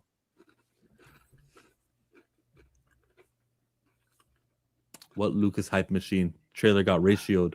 Sure did. I mean, I think in terms of marketing spend, Mando and Grogu will have a bigger budget than Supergirl. You also skipped Stamina's thing there.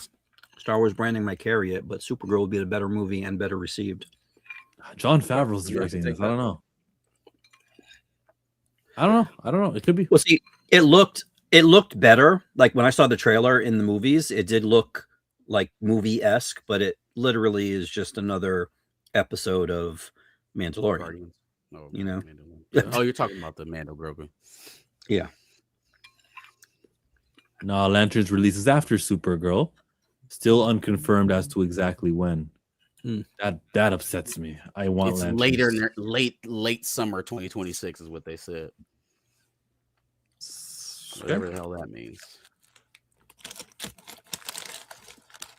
You know, DC comic books has been having a renaissance for this year, thanks to Absolute Batman. Thanks to All Elite Wrestling putting advertisements of DC Comics. Yeah, no, and you can have as many wrestlers cosplay as you want, and no, it has nothing to do with that. Because in fact, Swerve. I'm talking about Swerve. Yeah, although that's really like I don't understand. Like you have to be really stupid. Like why did they not see his potential when he was at WWE? Like I don't understand that. Like are you dumb? Yeah. No, I mean it's racism. Like people are discovering that Jim Ross is racist. People, me too. I'm discovering Jim Ross was like racist, and I didn't know that. And because it's wrestlers telling us, that's why it's hurting so much. Because other wrestlers are telling us that Jim Ross was the racist guy in the locker room. I'm like, man, I love JR. Goddamn. Yeah, right. That's crazy. I didn't hear that. What happened? I think it the was things he told to R-Truth, Devon Dudley. I think R-Truth. Really? Maven said it too. Yep. He told Truth wrestling is still a white man sport.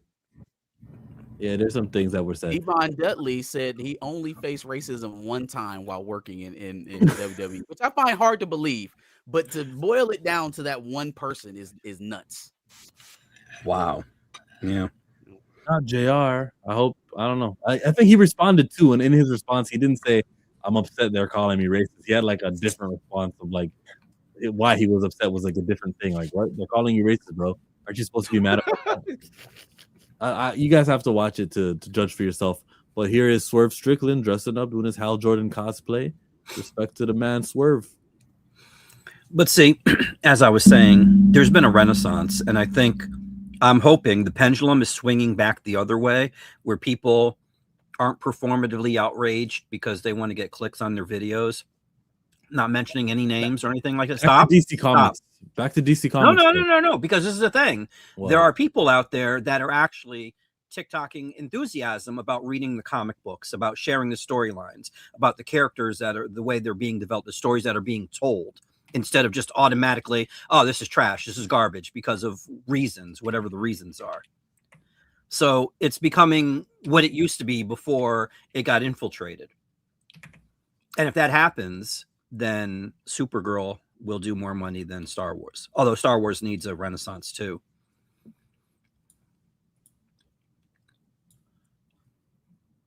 I'm going to show you something that you guys got to see. It's related to what you were just talking about, okay? All right, check this out. It's been 1,000 days. It's been 1,000 days. It's been 1,000 days. It has been 1,000. These guys are all going to say it's been 1,000 days. And it's all these content creators. You can see their names there. And what they're talking about is that that's how long it's been since DC made a Black comic book character with an ongoing series. Not a one shot, not a Black History Month, not a limited series, like not a special for Milestone, but an ongoing comic book. And I think the one that was the Batman. One that who wrote sorry? I Am Lucius Batman. Fox Batman, right? Yeah. Right. With a race swap Batman, futuristic alternate story with a dead end. Yeah, that. Like that was what it was supposed to be. That was like the well, that whole event was like it was a dead end.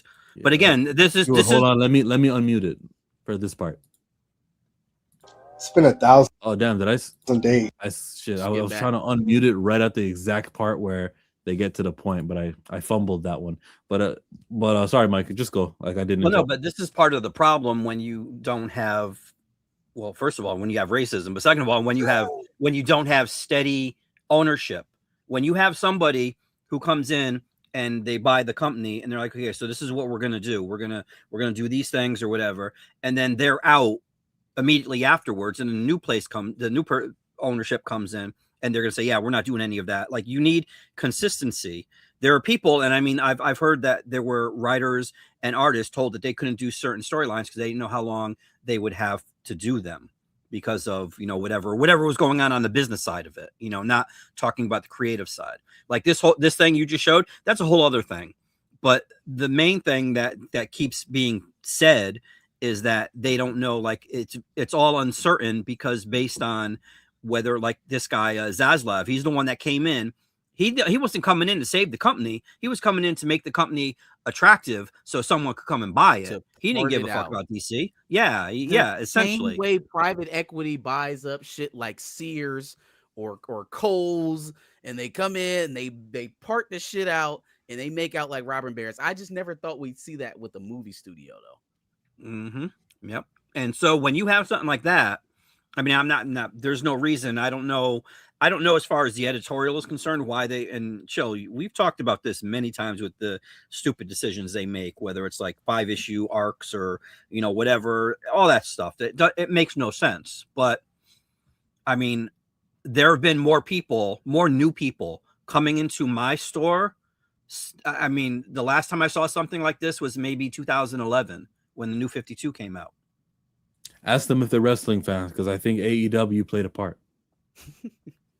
No, it hasn't at all. Because if it did, I wouldn't have those 2 AEW special issues I got like 5 months ago still on the wall there. Because you ordered too many. Are they ordering like? No, they were actually free and promotional. Are they doing that for free?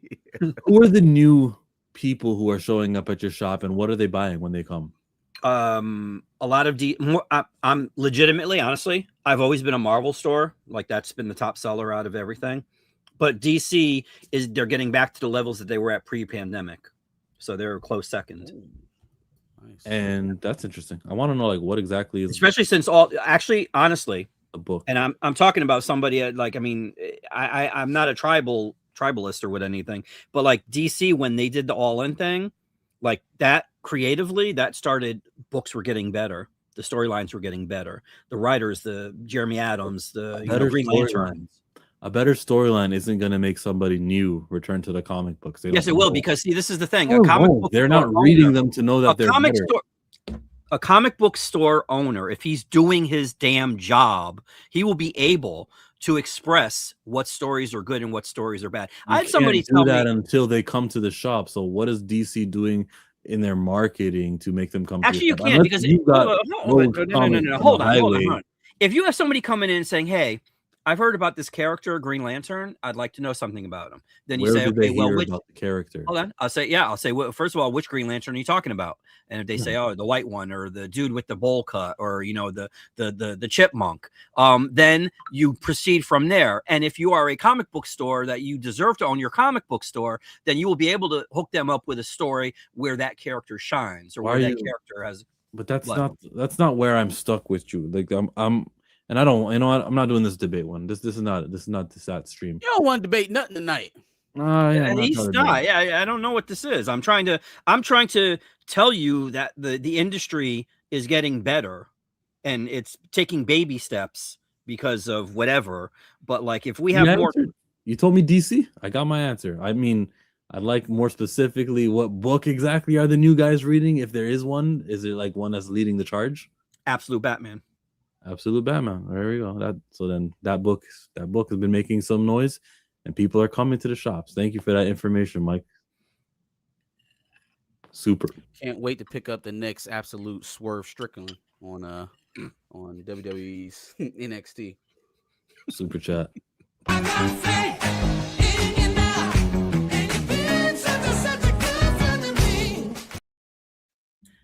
Battery again.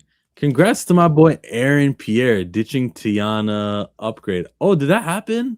Yeah, apparently they broke up. And what's funny is that even in 2025, we're still doing the trades announcing the end of a relationship thing. Like, how did you guys reach out to your representation and tell them to leak it? Like, how did we even know that that's even real? But there were so many sites that reposted it and were talking about the story. Okay, but like, but look what he's saying. He's saying upgrade. How do you upgrade? Yeah, what's his name? What is his Wait, is that Tiana Taylor? Tiana Taylor, who he was with, and now he's saying congrats for ditching her. Upgrade. What do you like? Maybe he's saying not having her at all was an upgrade. maybe that's why he's going with that. Well, I don't get it. I'm not missing this Tiana Taylor hate train. I don't get it. I don't know. Yeah.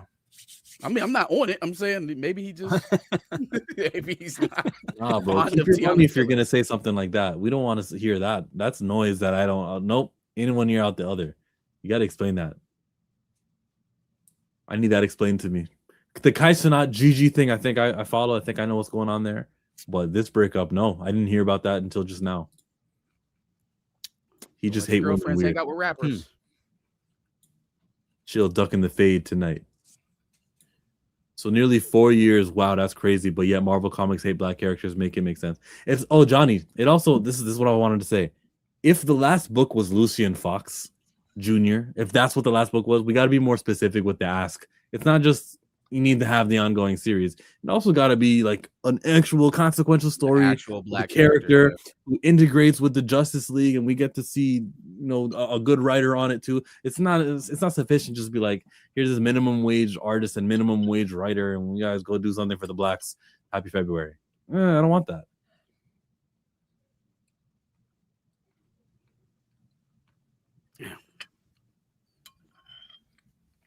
I want Tiana Taylor as Vixen. That we could do. Hopefully she didn't, or hopefully, the relationship dissolving didn't hurt her prospects. It hurts to, and this is just life in general, right? We all know, we all have friends who post them and their significant other. Then the breakup happens, and then they got to go through all of their, and they're like, keep that one. Oh man, I really like this one, but he's in it. It sucks. She's gonna have to do that. She can't watch back her Jennifer Hudson interview anymore.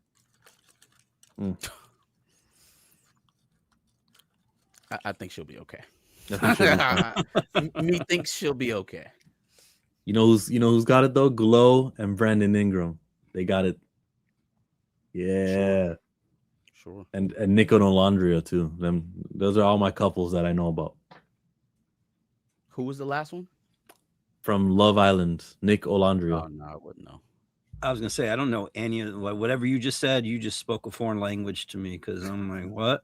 Yo, get up on your couples. Hey, 2026. Someone predict a couple that's gonna break up. We got Jay-Z and Beyonce. Predict the breakup. Predict the breakup. What's it gonna take? It's Kanye Trump West and Bill Clinton. Yeah, right. Did B.I. apologize for throwing that water bottle? Terrible behavior. Hey, did you see what Donovan Mitchell did to Coco? He put a towel over her face. That was very rude of him. Don't think I've seen that one. Yeah, that just shows how little we have to talk about. If we got to end the show there, let's end the show there. No, well, I'm waiting for you to talk about comic book stuff or even movie, and you're talking about relationships, bro. We've done it all, bro. There's really not much to chat about. Stranger Things hasn't been watched yet. Can't go there. Oh, you didn't watch it? I didn't watch it. Should I watch it though? I haven't watched any of Stranger Things at all. Should I just watch the 2-hour finale? Oh No. No. That might be a funny video to make. Okay. Is Mike? So Stranger Things or Dairy? Now that you've seen them both. Well, I can't because I didn't like the movies for it, but I did like the show. And Stranger Things, I've had 10 years of, so Stranger Things. Okay. And Stranger Things is more like season. Nostalgia, Oh, the season? Yeah, this season. Well, I really did like it. I liked it better than I liked the movies, so that it was a strong show. Yeah. But Stranger Things, just like the comfort, like you seeing old friends again or whatever, the familiarity. Yeah. So and I hear like believe it or not, there's people complaining about Stranger Things on the internet. Can you believe that? And Of course hearing they are. it's weird. I know. I'm like, well, why are you complaining? And the things they say, some of them are really ridiculous. It's just truly ridiculous. And I mean, this is why we can't have nice things, because it's just, I don't know. I want the fandom to go, all the fandoms, not just Marvel, DC, comics, whatever, just to go back to the way it used to be. And I mean, like, if you have criticisms, like when Chill does the temporary representation thing, that's valid. When you sit there and you want two characters who one is definitely not of a certain persuasion, and you're trying to ship them and make them a thing, and then you get really, really, really upset and offended that they don't become that something, and you decide that you're going to hold it against. That's what you're mad about? I know exactly what you're talking about. There's no way in hell that they thought that was actually going that way. Oh, they wanted that. Yeah, that was one of the things. That was one of the many things. But He's but yeah, giving that man the stiffest face palm for like 5 seasons. Like, what did y'all think was about to happen? Yeah. So I mean, it's just I don't know. I don't know if it's like a level of entitlement, or I don't know what it is. I've never, like, where we are today as quote unquote fans, I've never seen it be this, like, I don't know, bad, Have we seen Avatar, James Cameron Avatar? I only saw the first one, and that was more than enough. Oh, I haven't seen this new third one. I like the first two, but Mike hates everything. All phenomena are out for Mike. I did like Avatar, the first one. I liked it better when it was called Pocahontas or Dances with Wolves or Fern Gully, or I mean, pick a story. Okay. Yeah. What actually sealed, and I'll tell you, Marcus, I'll tell you the exact point. Because see, I can tell you, like, for instance, Community. Have you ever seen the show Community? I have. Okay. It's a ripoff off one of the. I've seen it. Okay, can you like kick him, Phantom Zone him, or something? Because it is absolutely a ripoff. Community is not a ripoff. Literally a ripoff about. Oh my God. Community is one of the greatest shows that ever existed in the history. I didn't say it was bad. I said it was an Office. No. Quite literally. Same two different things. Concept of show. No, name a character that is the equivalent of Abed and Troy in The Office. Go. What's Mindy? What's Mindy? Something. What is her name? The Mindy Kaling? Indian girl. Yeah. I can't think of her name right now, but her. No, not at all. Not at all. Keep going. Not at all. Who's your Dwight? Ron Swanson? Give me a break. Wait. First of all, wait. It is literally a character recreated. Whoa, and it's a lesser character. Pause. Wait, I didn't say Parks and Rec. I said Community. Wrong show. My bad. We did. Oh my God. We did this all for nothing. Yeah. No. I wouldn't watch Parks and Rec because I hate what's her face, the blonde chick from she was on Saturday Night Live. I don't like her. No, Community is with Donald Glover, and Chevy Chase was on there for 5 seasons, whatever. You haven't seen it? Oh, you got to watch that show. But that Kristen Wiig? No, she's not on Community. Who's the blonde chick that you don't like from Saturday Night Live? Amy Poehler. Amy Poehler. Oh, yeah. She's got a weird face. It's got it's kind of unsettling. It's her ad, because see, it seems, because I've watched the majority of Saturday Night Live, but it always seems like, and mainly it's, I mean, I'm sure the dudes have egos too, but it seems to be a female thing. But when they're on there, they have this attitude where they feel that they're funny, and if you don't find them funny, then something's wrong with you. Like, they're being funny, you just don't get it. Amy Schumer effect. Amy Poehler was the first one that did that. I didn't even like Tina Fey until she started doing 30 Rock with Tracy Morgan and Alex Tina Baldwin. Fey is hilarious. Yeah, she's okay. She on that show, the dude, that show is great. But Amy Poehler was on the Weekend Update with her doing that, but she had that attitude. And then when she left, Kristen Wiig became the new person with the attitude who felt that she was funny, and if you weren't enjoying. And then when she left, it was the chick that was in Ghostbusters.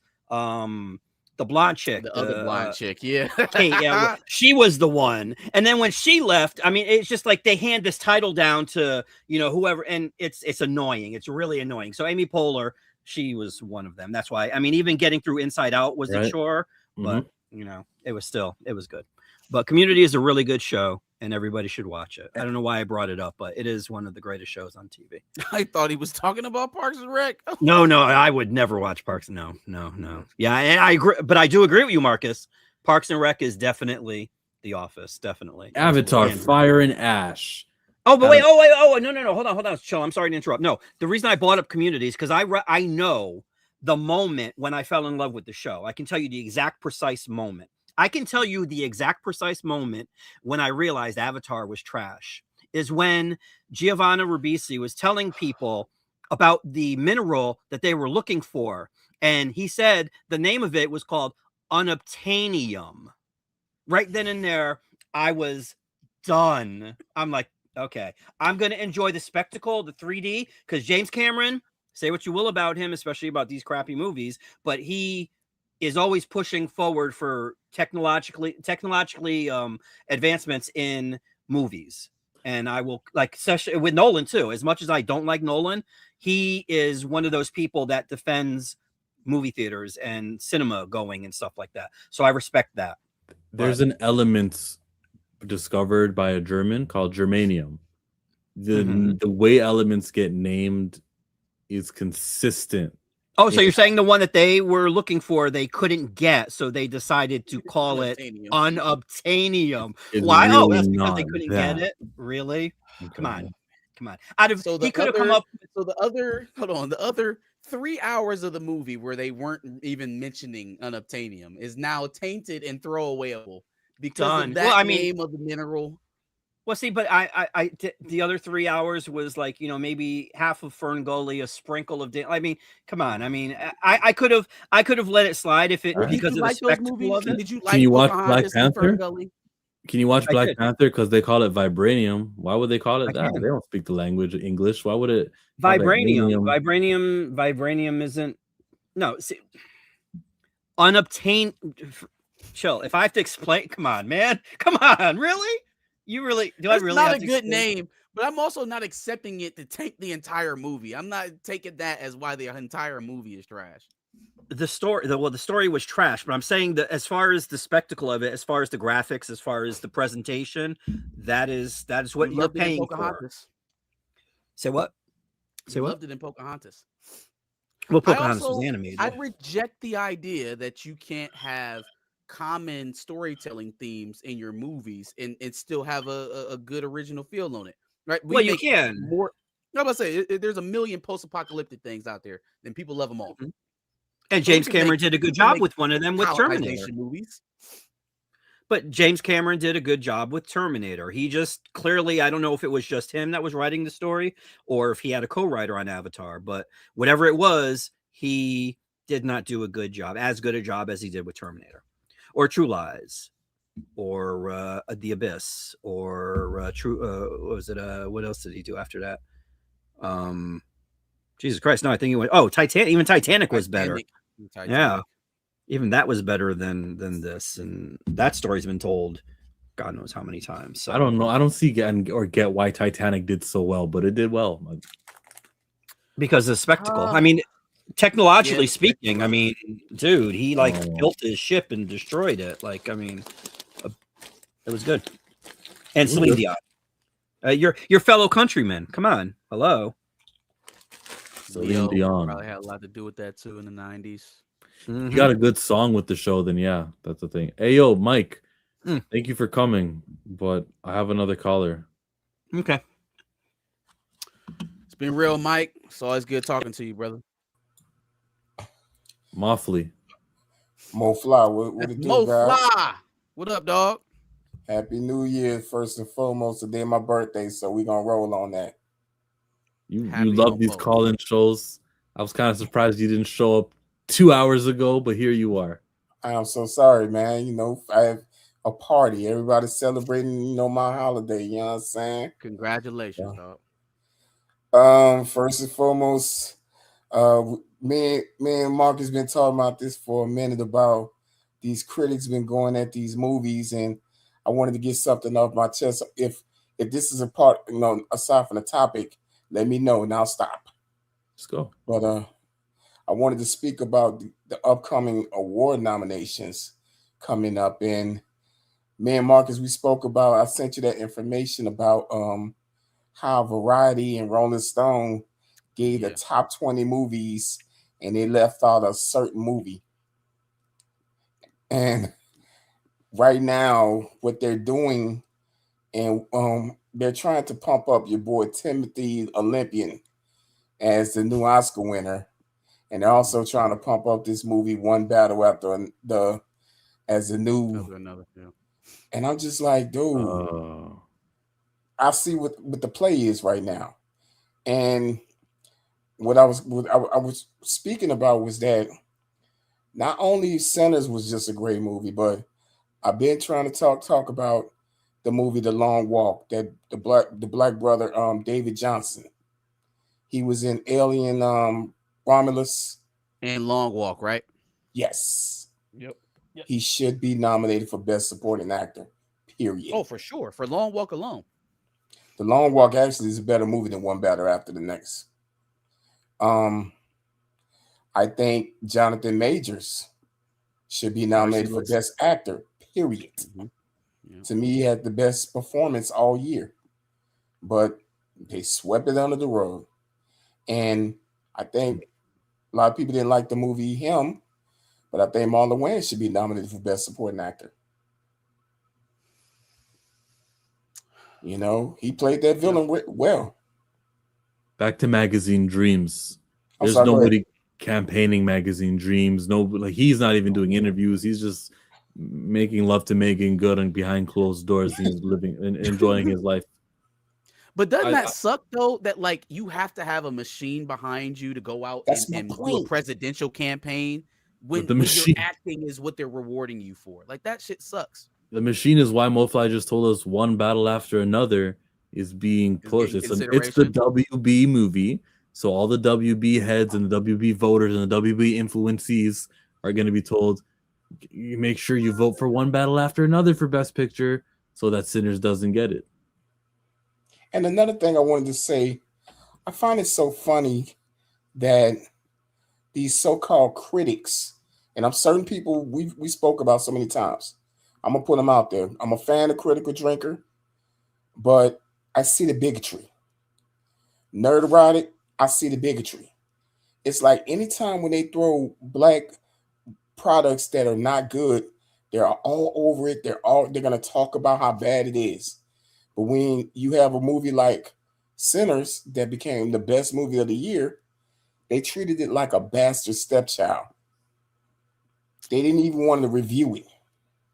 One of those content creators you just mentioned is, or at least for me, the point where I hopped off is when he was critiquing a scene in the movie that didn't happen.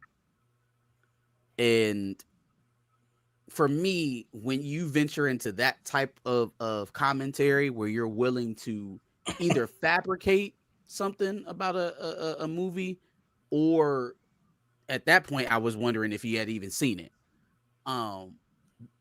When I don't know whether or not you ever actually even done the due diligence of watching this shit, even beyond the racism and the bigotry, I can't give you my full attention. Like I can't honestly consider your thought process. You've proven to me that you will come out here and give a full diatribe over something you have not seen, or you will willfully misrepresent it.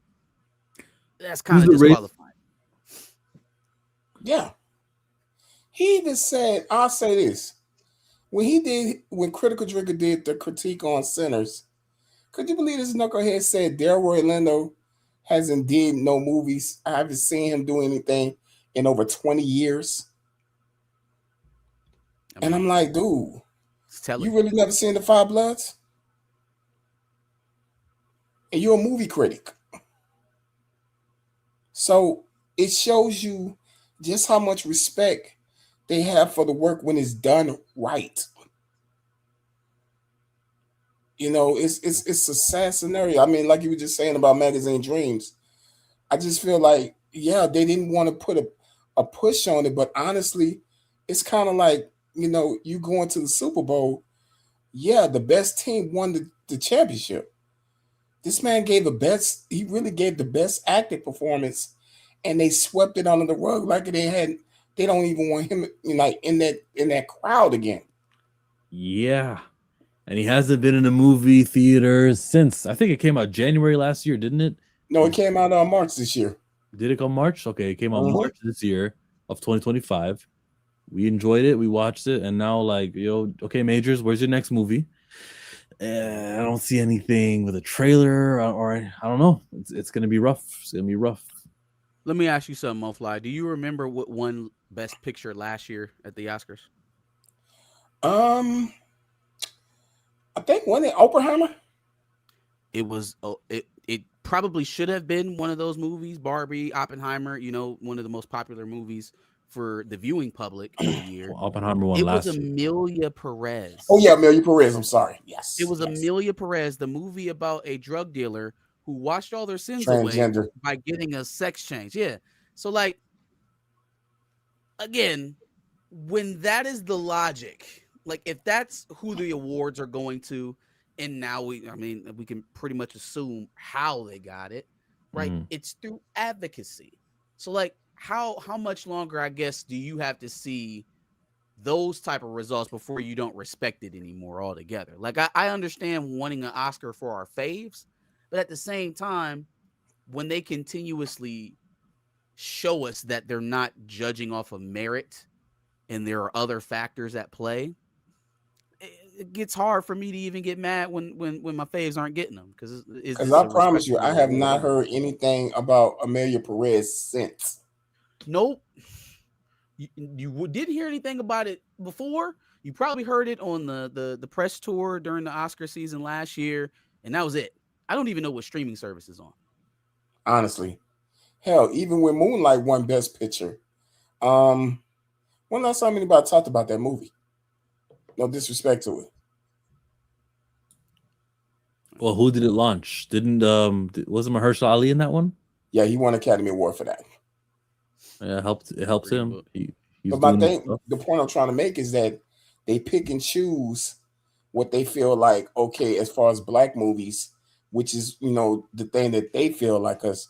I remember when the brother Nate Parker did Birth of a Nation, where he played Nat Turner, and at first it was supposed to be like the hype Hollywood movie, but then when the producers say, "Oh man, these slaves are killing white folks," Nat Turner, we got to assassinate this dude character.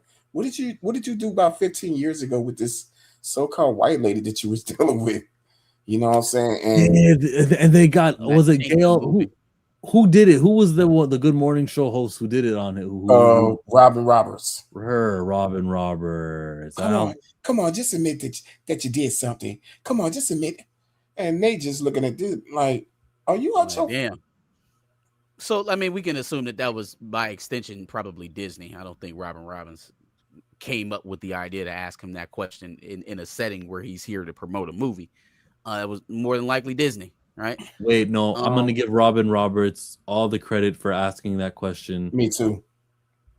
I mean, I for one, don't think that the commentators on news shows write their own scripts. I don't think they write their own questions. And so if something like that is in there, it's because somebody wanted it in there. Did you see the interview we're talking about? No, I did. I remember it. It's just she tried to make Nate Parker just straight snitch on himself. Like, I won the case, all white jury. But we've seen the same thing with Gail and Jonathan Majors, right? Like there was a push to make him admit to some of the things that were asserted by him. I don't think that's an uncommon thing for that. What was uncommon about it is the fact that I'm not here on like general business or to talk about my controversy from years ago. I'm here promoting a product. And so who did Jonathan Majors do the interview with? And who was the interview with? Who did Majors do the interview with on ABC? I thought it was Gail. Wasn't it Gail? It was Gail King. No, it was Lindsay Davis, guys. Oh, I'm sorry. Okay. All right. Well, I know the questions were asked. Oh, yeah, it was. Other light-skinned black lady. with the bob. But I think I'll say this though, that a lot of these male black actors have to be very wary of how they can easily assassinate your character when you didn't even do anything, and they could still just basically end your career just like that off an accusation alone. And You know like who you just they'll said, and you know who they'll do that with? They'll do that with Kai Cenat. They can't do that with I Show Speed. He is so outside the machine. He doesn't need that. They'll do it with Kai. Right. Is they're gearing up. Basically, I'll say this before I get out. I remember I read an article about Wesley Snipes. Y'all remember King Magazine? Yeah, I do. Well, they had an article about him about why he was blackballed in Hollywood. And he was speaking about the Blade movie and all that. But then in the article, they spoke about a controversy where this junkie had made an accusation that she was his cousin and she got pregnant by him, and they wanted him to go to court. And what it was that Wesley decided not to go to court. He was like, bro, you don't ask Robert De Niro or Leonardo DiCaprio to be going to court over crazy accusations. But here's the thing, what he said though, he said it wasn't even about the accusations. It was about what type of money he got. What's his assets? What is he connected with? In other words, how can we control him? And that was in the article. 3 months later, that's when they got him on tax evasion. The tax evasion. So this is something, I mean, I've been wanting to get on, talk with you guys about this. It's something that we never, people just see and it slides in. And the worst part about it is these actors get their character assassinated and they never work in these mainstream movies again. And they're talented artists, mind you, but they don't get that pull, Yeah, because it's the same 5 studios in charge of what's a mainstream movie. Like the guys who ponied up the budget for Jurassic World are the same guys doing, I think, Minions, and the same guys doing all the other big Universal movies, Fast and Furious. Now I'm hearing right now they're trying to get Cynthia Erivo to be Storm now. So go figure. Don't talk that into existence, please. Hey man, thank you guys, man. Y'all be blessed and y'all have a happy. I'm sorry. Wait. Cynthia Erivo, Children of Blood and Bone is coming 12 months from now in January. Are you amped for that? Very amped for that. I just pray that they don't water it down per se, because first and foremost, I was shocked that The Woman King was pretty good. But it was a sleeper hit. Actually, it was better than Wakanda Forever. But there was certain parts in that movie that I had to question, and then I found out there was some white writers that wrote it. If y'all saw the movie, you seen when the girl got smacked in front of her father, by the dude that supposed to be married. And I'm like, when in my lifetime have I ever seen a black father let somebody smack their daughter and you just stood there and just like, okay, right in the beginning. Man. Yeah, that was the beginning of it. Yeah. And another thing I didn't like about the movie was the fact that, the antagonist was another tribe. When I'm saying like the 5,000-pound elephant in the room is you got white slavers. That should have been okay. Let's put our business to the side. Let's get these slavers up out of our land, and we could just build peace. There was also some historical inaccuracies on it as well. The tribe that they were highlighting was actually a tribe. Yeah, slavers. Did go through conquering and selling their own people, and they kind of painted them as the hero. I do agree, though, it was an enjoyable film. I think Viola Davis and the younger girl had a really good. I'll say this: had a really good. The chick who played Azoki, the girl who was Rita Marley, and she was in the James Bond movie. Okay, Lashana Lynch. She should have got nominated for an Oscar for that movie. Is it Lashana? Lashana Lynch. Yeah, yep. She should have got nominated for an Oscar for that movie because she killed that role. She killed that. Hey man, thank you guys once again, man. Y'all be blessed. Happy New Year, and Marcus, Phil Yes, Mob. sir. Phil Man, Mob. get out of here. Clips all day. Clips all day. Happy New Year, man. Phil Mob, buddy. Take care, guys. No fly. Thank you. If we want to get that series that's not problematic, or TV or movie that takes place in Africa, you got the colonizers there, and Africa wins. Got to go to Ethiopia. They'll have you think Wakanda was the uncolonized nation, but in real history, there is a place that fought off the colonizers, and I want to see the HBO Max Game of Thrones budget Ethiopia versus Italy battle. Yeah, I don't know if that one's getting made anytime soon. But Not probably by right HBO. after the Haitian Revolution movie. Probably right after that one. The Haitian Revolution movie is gonna be sick, bro. They got little boy who played Toussaint in Wakanda Forever. He'll be old enough to play Toussaint in the Haitian Revolution movie. Hey, man, that would be full circle if he came back around and actually played Toussaint Louverture. Yeah, Divine Joy Love, please get in here. Grow up so you can play that. I want nice things for you. I just hate your bastard ass character. That's all. He's old enough where he might still be up right now. He'd be like, it's holiday break. He doesn't have school. He watches us. You're fine. You're cool. We like you. You're your character. Yo, thank you for coming to another Pantheon, a call-in edition. We appreciate all who have called in. And we thank Stamina and Kamikaze and Lawrence, the Lawrence Report. And Lawrence, there's two of you guys back to back. I'm Two Fly Cam, Battery. Thank you all for being here. Mike Onzo joined in. Couldn't have done it without you. I'm going to go to bed.